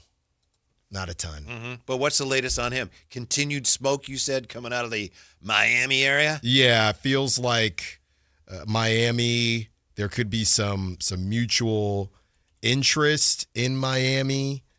I know there's a couple other teams too, but yeah, it was the genuine interest. Yeah, they also brought up Toronto, but yeah, a couple different outlets in Miami saying that this could be a thing for DeMar. And I just want him to get back in the playoffs. That's it. And I think you go to Miami, you're getting back in the playoffs. So there you have it. By the way, his last 5 games with the Kings, you go back to March 26th at Orlando. He scored 33. And these are his last 5 games, not only his 5 most recent, but the last 5 he played for the Kings. March 28th at Atlanta, he threw in 22. Back in Toronto on April Fool's Day, 28. Then he started gearing down his minutes, and he was 14 points, 9 points in his last 2 games as a Sacramento King. Yeah, I just saw this, Whitey. I mean, the game, the World Cup match, USA-Belgium, we looked up a couple times, and seems like Belgium is kind of putting it on U.S. It doesn't feel like the ball has been on that side of the field, essentially the whole. A lot of shots on goal, a lot of attempts. A lot. So I think Jay said they're going to double check it, but terrible clearance by the Team USA right here. Like, what is this? And they just sloppy play. Yeah, you can't do that at this level, Jay, and get away with it against a quality outfit like the Belgium team. Yeah. Is that a good soccer analysis? That boy. Yeah. You got through it. 339-1140, 1-800-920-1140 while they take a look at that. Let's talk to Javier here on Sactown Sports. Hello, Javi. How are you? How you guys doing today? Good. What are you going to remember the most about DeMar DeRozan's time as a Sacramento King? I'm going to remember the game they played against. Didn't come and play up on the perimeter against a three-point shooter, and they lost in double overtime. When if he would have and put his hand in the face of the three-point shooter, they would have had an opportunity at least to contest a shot, and they lost, and they were up significantly in the first half, and that was when I knew, the Kings were doomed. But anyway, I digress. So that was Mike Brown's final season, and it shouldn't have been. But, again, two things. I don't think Peyton Watson would have the Kings needing to send a first-round pick because they say, all right, well, you're losing for nothing, because it's not about them matching the contract. It's about they're not going to want to match the contract over the duration of how many years the Kings would offer him average annual salary per whatever they'd offer him hypothetically. But my call is what I want to ask is, I know Mr. Gleason is going to disagree because every time I called the trade, he's just very, opposed to it. But whatever. Would you be willing to, with DeRozan now being waived and hopefully stretched, this is my opinion, I think they're under both the aprons now. They're going to be shortly under the tax. But in my opinion, I think they waive and stretch DeMar. I think they should try to throw the MLE at Jonathan Kuminga. And it's not about, Kuminga played good and bad in Atlanta. It's the fact that they had a role for him that they seen for him last summer. You show him what he could be here potentially and the opportunity. You sell him, quote unquote, on what it is to be in Sacramento in the new Kings regime, and you show him this is the opportunity that you could have for the foreseeable future if you fit into your role and what you want to do. But the opportunities are endless here. The Kings may or may not be over the tax per se, but just to see, and you kick the tires on him, but there's no long-term commitment. You more or less fill that void of a backup forward, and/or he could even start over DeAndre Hunter, who's an expiring contract. But at the end of the day, like I said, you give yourself flexibility, but also give him a $50 million a year contract, but also let him show that, hey, if it works out here, not just for us, but for yourself, this could be a long-term fit because Hunter's coming off the books. You could go and re-explore in 27 summer, and the MLE will be fully available once they waive and stretch DeMar's $10 million at 3.3 over the next 3 years. I just want to see what you guys thought because I think it'd be a good fit for the Kings and for Jonathan Kuminga as now he's, had his option declined, team option by the Atlanta Hawks. Yeah, thank you, Javi. Thanks for calling. I'm not going to just jump on that, tear it apart right away.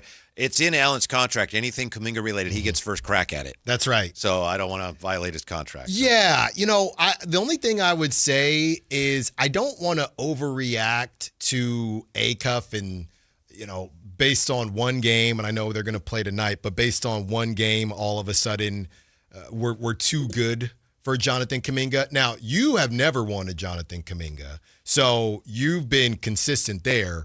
But I don't think that. I think it'd be fun. Yeah, I think to Javi's point, if you had interest in Jonathan Kuminga, that should not go away because of drafting Darius Acuff. Yeah, I was talking about that earlier today with Frankie. Just exactly the scenario that Javi laid out. You stretch DeMar, and then you have your non-taxpayer mid-level becomes available, but I think that's 15. You could offer him 30 for 2. Would that be enough? And then we mentioned that with Matt George. Matt George said, well, but 6 of that 15 is already going to Precious. And I got to, look into my you got to do some spreadsheets. Some studying. So if that's true, if that's like the only way to pay Precious is to take 6 of that 15, I don't think that leaves enough for you to make a competitive offer for Kuminga. Right. Yeah. Yeah. I mean, Kuminga, you think, we'll give you, 18 for 2. I would think you'd get a better deal elsewhere. Mm-hmm. Other than that, I think that would be the avenue to explore. And while I am stylistically against bringing him here, basketball-wise, just from a fan standpoint, man, I want to see that. I do. Yeah. And I think the other thing, too, is Jonathan Kuminga is going to have to figure it out and figure out who he's going to be in the league. And obviously the Kings are interested in you. And he's gotten a little bit of humble pie these last couple seasons here, obviously with the Warriors and now with the Hawks deciding not to not to pick up his team Jerry option. Reynolds just told us, wait, he just got there and they're moving off of him already? Right. Some of that may be about saving money, but still. So at some point, as we say, he's going to have to go somewhere where he's going to get all these touches. No, you're not, because who is going to let you do it? And right now, as each day passes where you're not signed, I think this could be one of those situations, Whitey, where this could be the best thing for him, to just realize, hey, I have to change how I play or change how I view myself in this league, and it might end up, as Steve Kerr would probably be smirking if that ever happened, but it might end up being the best thing for him. Mm-hmm. 16 games with the Hawks last year. He put up decent numbers. He only played 22 minutes a game. He shot 35% from three. I'm rounding up. He averaged 12.3 points per game, 2.1 assists. He averaged 5 rebounds. Is that good enough for him? Was he like, yeah, I could do that? Or he only started one game. Mm-hmm. Is he still thinking of himself as a starter? That's one of the keys to all this, and it's just unknowable for us. Yeah. If he's like, you know what, I just want to play, coming off the bench, whatever, then I'd be really interested. If not, he's going to really limit his options going forward. I mean, he's going to say all the right things now because he's trying to get a new contract. But once he gets it, actually, you never know with him. Mm-hmm. He might be telling people, maybe that's why he hasn't been signed yet. You should perhaps talk to your friend and ours, Anthony Slater. He's kind of a Kuminga whisperer. Mm-hmm. He might have some idea. Maybe I'll text him right now. Go ahead. Yeah. Is Kuminga going to come back to the Kings? So anyway, that's the name of that tune, Javi. Yeah, I'm looking reports around. The Kings, as you probably know, Javi, the Kings, according to reports, have circled back. But last year he was like a priority, and this year he's clearly not as important to them as he was last year. My question, fellas, and I'll pull a Javier. Where does he fit on this roster? Like even if he takes the bare minimum, let's just for blanks and giggles, he takes 2 point whatever. Where you put him at? Because all I keep hearing is we need Keegan to play and take a next step, and he needs the ball, so he's going to start. We need DeAndre Hunter for the most part to get some touches and look good so you can trade him. Hey, Precious, you just re-signed. You got Max that you need to play at 4 and 5. Oh, my goodness, we need Domas to be back to, his caliber of all-star levels, all league, so we can maybe spend a dime on him. Oh, we got Dylan Cardwell, and I know these guys aren't playing the same position, but I'm saying at some point in time, where does this guy fit? Where's Nique at? Is he a 2? Is he a 3? Yeah. What's going on with him? You just got DQ, right? Friend of the show. You just re-signed DQ. I'm not saying DQ is an every night guy, but I think he's shown, you know what? I can be an 8, 9, 10 guy most nights. So where's Kuminga fit? That's my question. Mm-hmm. He'd be ideally, I guess, in your front court rotation with Keegan and see again, your guy Hunter is kind of a.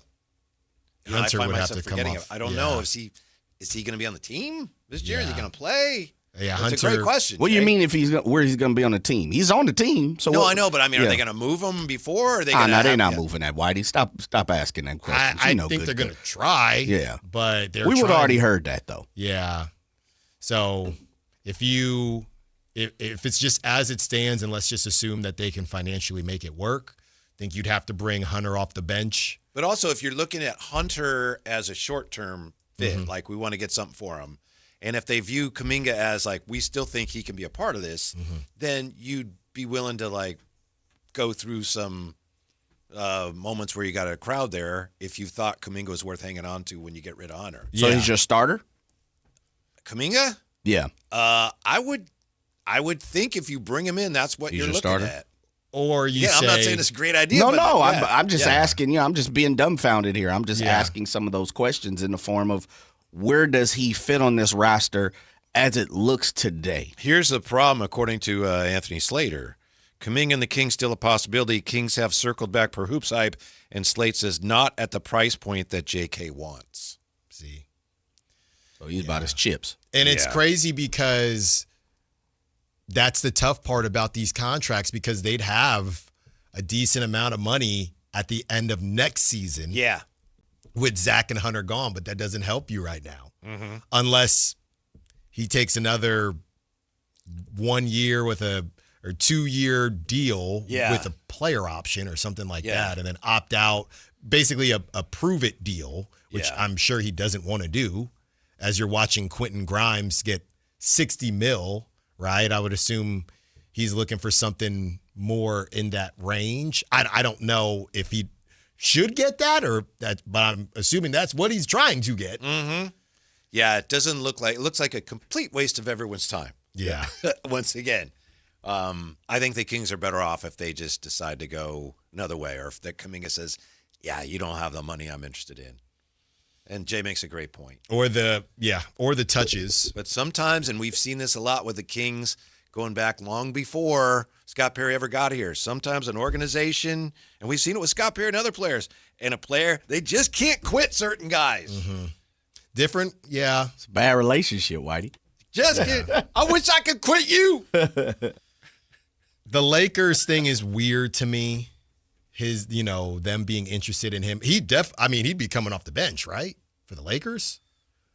Just they have no fit Rui wise. now. Yeah. Well, just fit Grimes wise. is your 3, probably. Yeah. There's not a lot of places for him to run, man. Mm-hmm. There's really not. It's possible that no one will pay him, meet him at that price point. Yeah. I mean, these deals, they're coming and going. So the fact that he's still on the market is not, I don't think it's him deciding between a bunch of offers. Mm-hmm. Now, Summer League continuing tonight. Alan, when it comes right down to it, we joke about it's only Summer League. People get carried away or people are just having fun. What, in your opinion, makes Summer League, NBA Summer League, worth watching? We got Vegas Summer League next week. I mean, it's just you're getting to see these guys for the first time wearing your team's colors. Mm-hmm. It is NBA competition. I know it's, you're not playing 5-year vets, but you're getting a little glimpse of the future, Whitey. Yeah. That's no, what it is. I remember being in Vegas first time I went there for Summer League, the only time I went there for Summer League. And I remember going there to see Tyreek Evans play his first game. Mm-hmm. And there's this kid in the gym, and it was the Cox Pavilion. It wasn't the Thomas and Mack. And there's like this little kid with a basketball. Like, who's that kid? Is it a junior high playing or something? Oh, that's that new guy. That's Steph Curry. Huh. Things like that. Yeah, it's really cool. Yeah. Yeah, and it's something fun. In some ways, it's akin to spring training, but in other ways, it's not. But if you love basketball, if you get to go there, just watching the new Kings, it's just kind of fun and refreshing. Right. Yeah, and there's something about the stripped down version of it too that's just kind of fun. Because think about how thirsty everybody was even last season with a late first round pick. Yeah. Right? A second rounder. Yeah. And an undrafted guy. So to have a top 10 draft pick this season, you're right. I mean, it's a lot. Real quick, Whitey, I got this from Dave McMenamin. The Los Angeles Lakers are not considered to be a potential landing spot for veteran guard DeMar DeRozan after he was released by Sacramento on Monday. Multiple league sources told ESPN the Southern California native had dialogue with the Lakers in the past, notably in 2021. So the first LA team is saying no again. Now we'll see what happens with the Clippers. That to me is almost like, why are you even reporting that? No one assumed I guess because he's an LA guy and people just wondered, hey, LA, but they're not interested. They last talked to him 5 years ago. Yeah. Okay.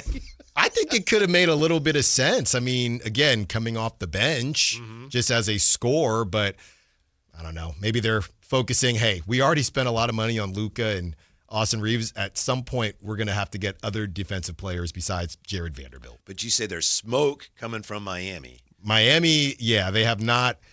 No one has chimed in saying that they're not interested. How about that? But yeah, there is a little bit of and they're rubbing smoke sticks together in That's right. Golden State.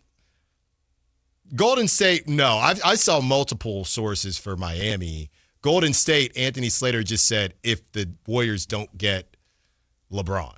By the way, you must have been on 4th of July driving around at night looking for people using illegal fireworks, right, Mr. Ranger? You had to be. Oh, man. I mean, it was everywhere. Yeah. It was you running out there with your whistle. Yep. No illegal fireworks. That's right. Tree. Somehow the kiddos slept through all of it, though. I was good. very surprised. We were dog watching for one of my daughter's dogs, and the dog, not feeling it. Yeah. They don't like it at all.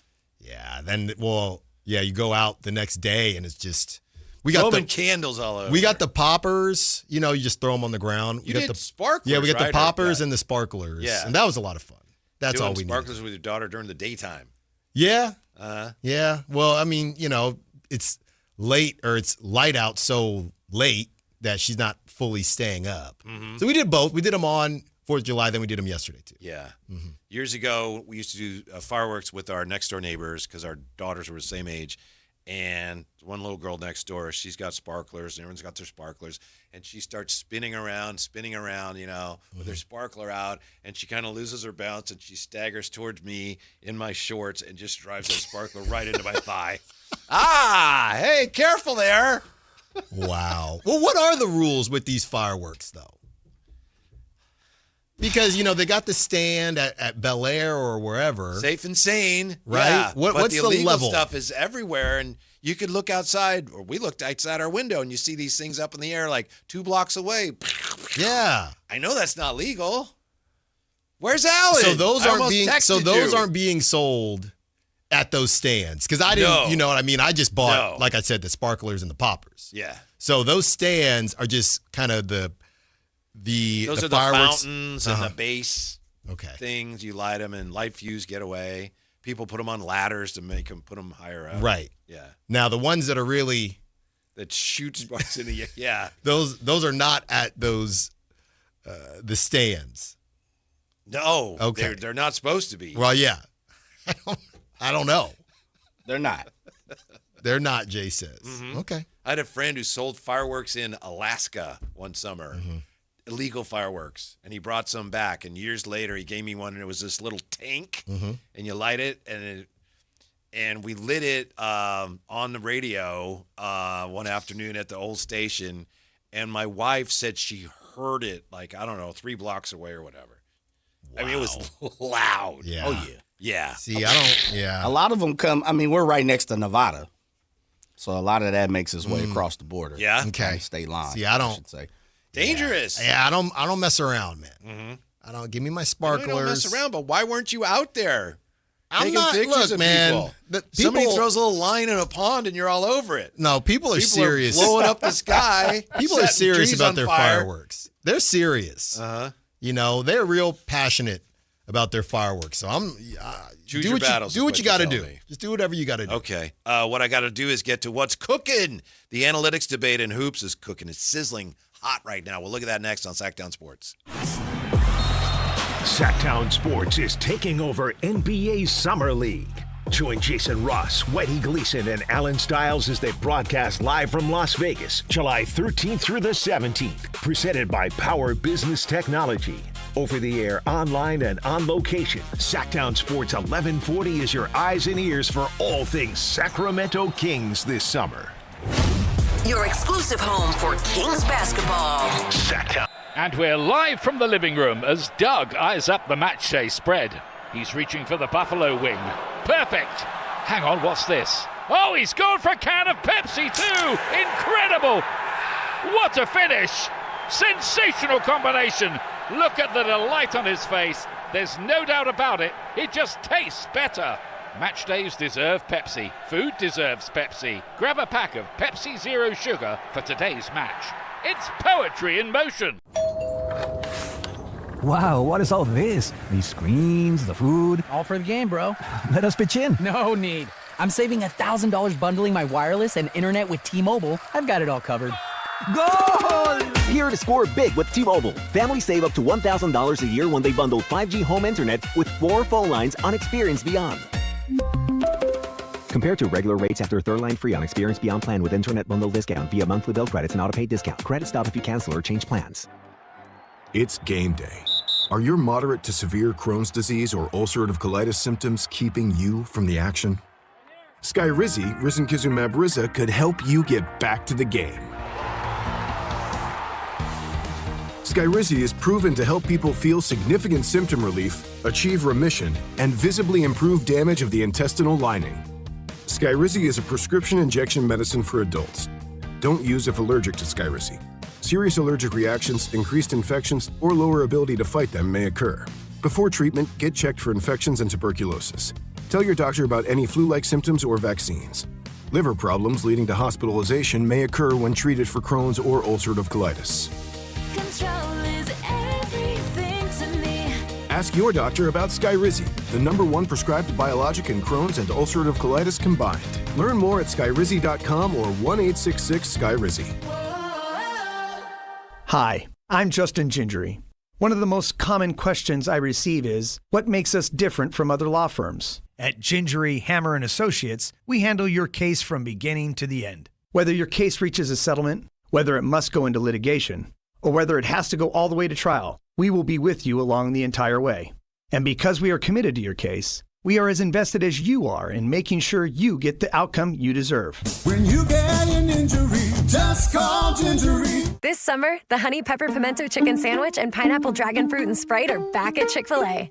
Girl, it's back. We've been waiting. I love that honey pepper pimento sandwich. And that pineapple dragon fruit and Sprite is everything. It's got that razzle-dazzle that makes you stop and say, okay, wait a minute. I love the creaminess of the pimento cheese. It's savory, it's bold, it's flavorful. Our faves are back. High five, girl. Which fan favorite will you choose? Real customers paid for their testimonials. Get in the zone, AutoZone. Summer's finally here, and we're kicking it off with a whole lot of free. Free brake pads with Duralast rotors. Free oil filter with 5 quarts of oil. Free Armor All wipes with Armor All glass cleaner, and more. More free, so you can have more summer. Celebrate free at AutoZone. Now through July 27th. Restrictions apply. Get in the zone, AutoZone.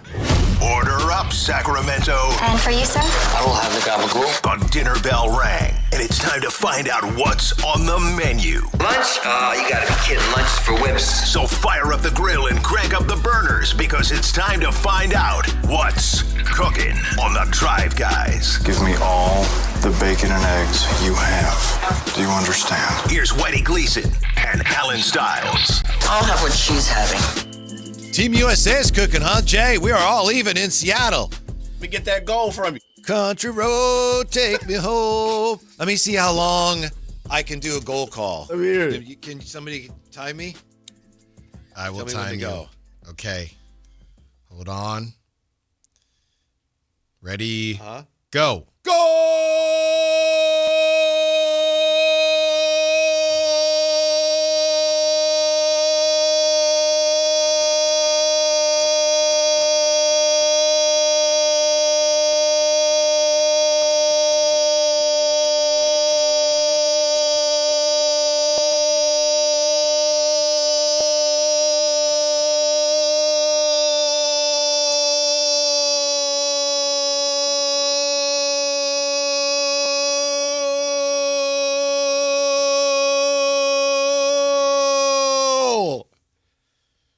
Ooh, that's got to be like 28 seconds. 37. Man. 37.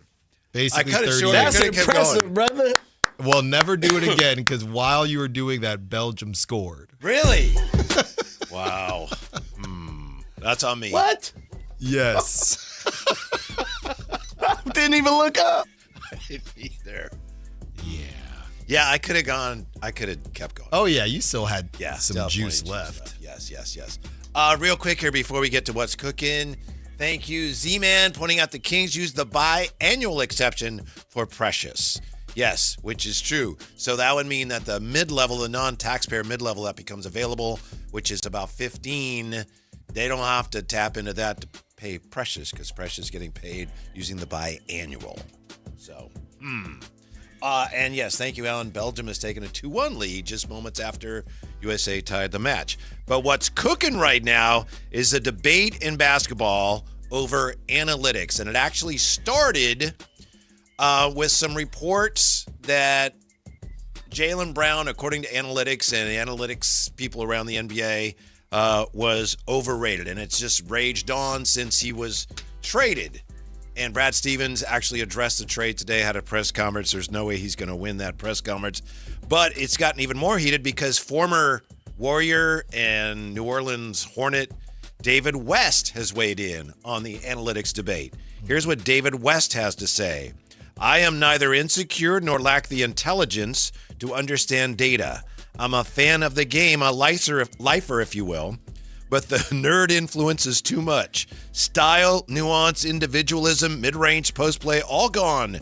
Dweeb-based basketball is predictable. 3s or 2s, nothing else. So then you've got people in the analytics community saying, you're calling us dweebs just because we didn't play. That's not. So anyway, I don't think the debate has ever been any louder when it comes to basketball analytics right now. And a lot of that has to do with Jaylen Brown. Yeah, because, I mean, it's the classic eye test versus analytics. And that price tag, I would explain, Whitey, why the Sixers got him for a price tag that maybe isn't as steep as we would have thought for a former finals MVP.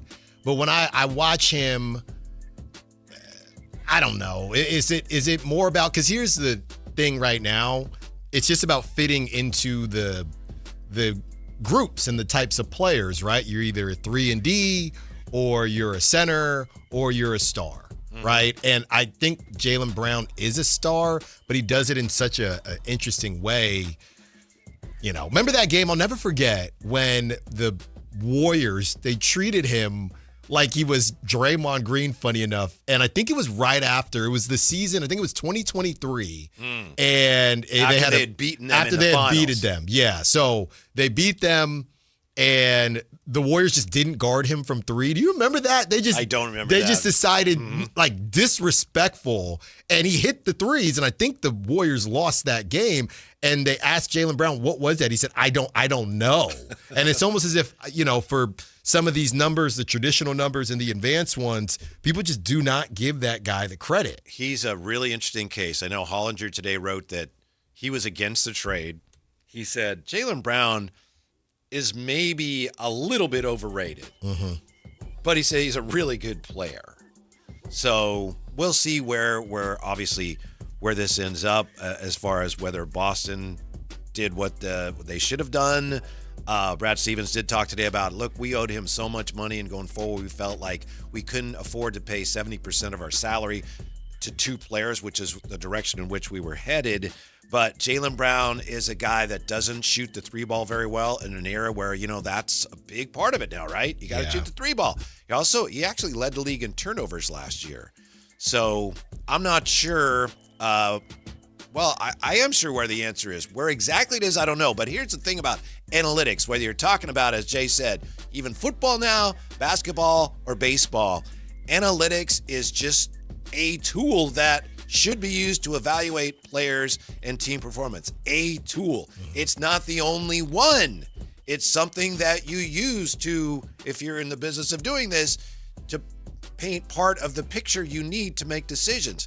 But you can't just use analytics. No. Or you're missing some key parts of it. That's what offends the people that played and coached and managed when you didn't even have analytics. Like, this is everything now, and when we did it well, we didn't use that at all. Right. So I think it can be very useful. You look at some of the stuff in baseball, I was very resistant to it at first just as a fan, and then you realize, wow, some of that's really interesting. You also realize some of that's just garbage. Yeah. Yeah. It's just part of the puzzle. Right. And it's so funny because, you brought up football. The same thing happens in baseball. Oh, well, singles, batting average doesn't matter anymore, and you shouldn't be sack bunting to put a guy on second base. Just all this stuff. But Jaylen Brown, he took 5.7 threes a game. Okay, 5.7. Did he lead the league in 2s attempted? Well, I see. Well, yeah. It's 16 to 16 twos a game. Yeah. 16 twos a game, 5.7 threes a game, and he did that 34.7%. Which is a little bit, it's about average. Right. Yeah. Slightly lower, but on a team that shoots a lot of threes. Yeah, and for his career, he's at 35.8 from 3. Yeah, which is just about average. Yeah. Not bad. Yeah, I mean, I know that they were taking calls on, and this is what we talked about. They signed these guys to these contracts, and they do not want to pay them these contracts. Yeah. You know, it's all right. And I think that's why, bringing it back to the Kings, that's why the Pistons, good on them. It's their money, and they feel like, hey, Duran, we like you, but nobody else would be paying you this. So just because we drafted you, we don't have to pay you that either. Mm-hmm. And if you go out and convince us that somebody else would pay you that, and that's not even the super, they know nobody would pay him the Supermax. It's like you come to terms on refinancing your house, and there's this big balloon payment. Mm-hmm. We can't afford that. Now we're going to refinance before we get to that. Right. But NBA teams can't really do that. No. The only way they refinance is to get rid of the guy. Yeah, it's basically by shortening the amount of time on a contract. Yeah. Right? Well, and that's part of it too. Hey, well, we're getting some version of cap relief because Paul George is only on only got one more year. Mm-hmm. And that's what some of these teams are prioritizing. Mm-hmm. Yeah. Well, the debate is going to rage on and on and on. And I think the way analytics dictate what goes on in baseball, I think most fans are not even aware of it. And I think it's something baseball wants to hide from fans. Mm-hmm. You got managers who are handed the lineup based on matchups and spin rate. And, why did the manager make that decision? Well, he didn't. Yeah.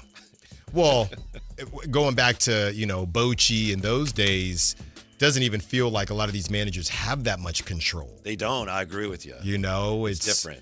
I mean, they just now, the Giants, decided to keep playing Bryce Eldridge against lefties, right? Because normally, hey, well, no, we're not going to do this, and we want to be comfortable against righties. Righty lefty. But I don't remember any of this growing up. You bring up your prospect, let them play. Mm-hmm. Just let them. It doesn't matter. Let them play, says Allen, and he's right. When we come back, Kings Bowl predictions for 2027. How about Darius Acuff, Rookie of the Year? We're back with that next on Sactown Sports.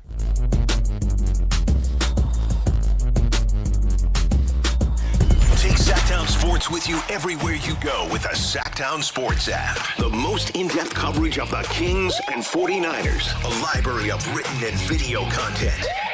And all your favorite personalities all in one place. Download the Sactown Sports app today and get in on the action. Your local sports leader. Sactown Sports 1140.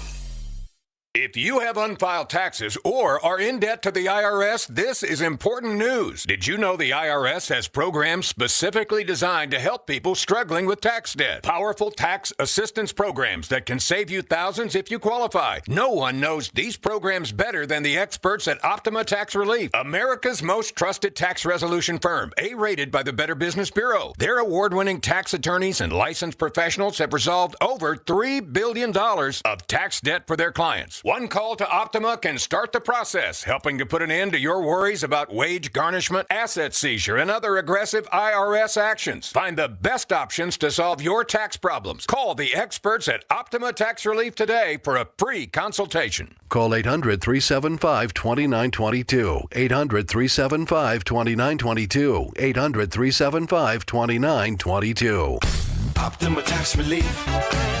Some restrictions apply. For complete details, please visit OptimaTaxRelief.com. If your passion is bass fishing, only one radio show has the action, information, and excitement of your favorite outdoor sport. Ultimate Bass, hosted by Tournament Bass Pro and California Outdoor Hall of Famer Kent Brown, takes you live to where the fish are biting every Saturday morning. Only Ultimate Bass feeds your passion with the latest news, products, tips, and advice from the pros. Ultimate Bass with Kent Brown, Saturday mornings at 5 a.m. on Sactown Sports 1140, part of SEP's Saturday Morning Outdoors. Capital Casino is conveniently located in downtown, 411 16th Street, and has been a part of the greater Sacramento area for over 20 years. They offer the best variety of games in the region in a safe and friendly environment, and there's plenty of parking, all well lit and monitored by security. Come have a great meal at the cafe and restaurant inside. Capital Casino has the best food, the best service, and the best action. But please always remember to gamble responsibly. 1-800-GAMBLER. Sacramento's best selection, best quality, and lowest prices on kitchen and bath products are at the new Anova Cabinet and Stone. For a limited time, get stunning new quartz countertops starting at just $159. That's right, only $159 for gorgeous quartz countertops. Listen to this. For a limited time, cabinets for kitchens and bathrooms are up to 50% off. Yes, up to 50% off new cabinets. It's a must-see, the new Innova Cabinet and Stone at Florin Road and Highway 99. Learn more at InnovaCabinetStone.com. Liberty Mutual customizes your car and home insurance. And now we're customizing this rush hour ad to keep you calm, which could help your driving. And science says therapy is great for a healthy mindset. So enjoy this 14-second session on us. I think you've done everything right and absolutely nothing wrong. In fact, anything that hasn't gone your way could probably be blamed on your father not being emotionally available because his father wasn't emotionally available, and so on. And now that you're calm and healing, you're probably driving better too. Liberty, liberty, liberty, liberty. Progressive knows you've got plenty of things to worry about. What time does the kids' practice end? How long has that check engine light been on? Are takeout containers microwave safe? So the last thing you should have to worry about is what to do if something unexpected happens on the road. That's why if you're ever in a major accident, Progressive's accident response can detect it and send help. It's just one less thing to worry about. How long does chicken last in the fridge? Progressive Casualty Insurance Company and Affiliates. Limited availability in California. Driver is responsible for emergency and towing charges not covered by the policy.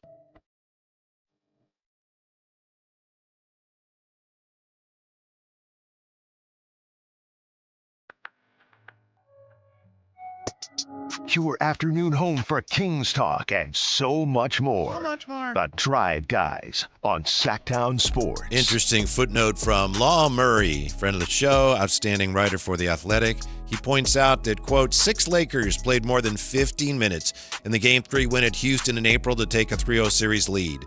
Starters LeBron James, DeAndre Ayton, Marcus Smart, Rui Hachimura, and Luke Kennard, and backup center Jackson Hayes. Those 6 players have all departed. All gone. All of them gone. What are they doing? Rebuilding, refurbishing. Yeah. On the fly, but not a rebuild like, oh, we're not going to be very good for a while. No. Building around Luka. Yeah, this is going to be interesting. You know, obviously the Kings passing on Luka, they'll never live that down. But with the Thunder and the Spurs, nobody has been talking about Luka on the Lakers and his star power. I mean, there's a real chance that Luka just never gets it done, right? I mean, just because eras matter. And look, you're still going to be upset that, you know, he never was on the Kings, but I do not know when he's going to win a championship. Yeah, I don't know. I've never been the biggest fan of the way he plays, but he did get Dallas to the finals. They lost, but he got them there almost by himself, not entirely, but he got them to the Western Conference Finals. I remember his first couple of years actually got better each year. I mean, I have to give him his due, but now, okay, what are you going to – now you're in L.A. and they got everything. The deck is cleared for you. So, I mean, I'm not saying he's C.J. Stroud or Keegan Murray, but he's got a lot to prove this year. He definitely does. You know, the LeBron-less Lakers, where he kind of fits into all this, feels like he's been a little dinged up the last couple seasons. Can he stay on the court enough this season? I mean, you make a deal. Here's my problem with the Walker Kessler signing. You give up that type of capital, you would expect that all of the conversations would be about how they have put themselves into a new conversation, right? If you spend that type of capital, oh man, they're all in now. When the Rockets went and got Kevin Durant, you know, that was before Fred VanVleet got hurt, but oh man, they're in now. The Lakers gave up all that to get Walker Kessler, and I don't feel any differently about them than I did prior to the trade.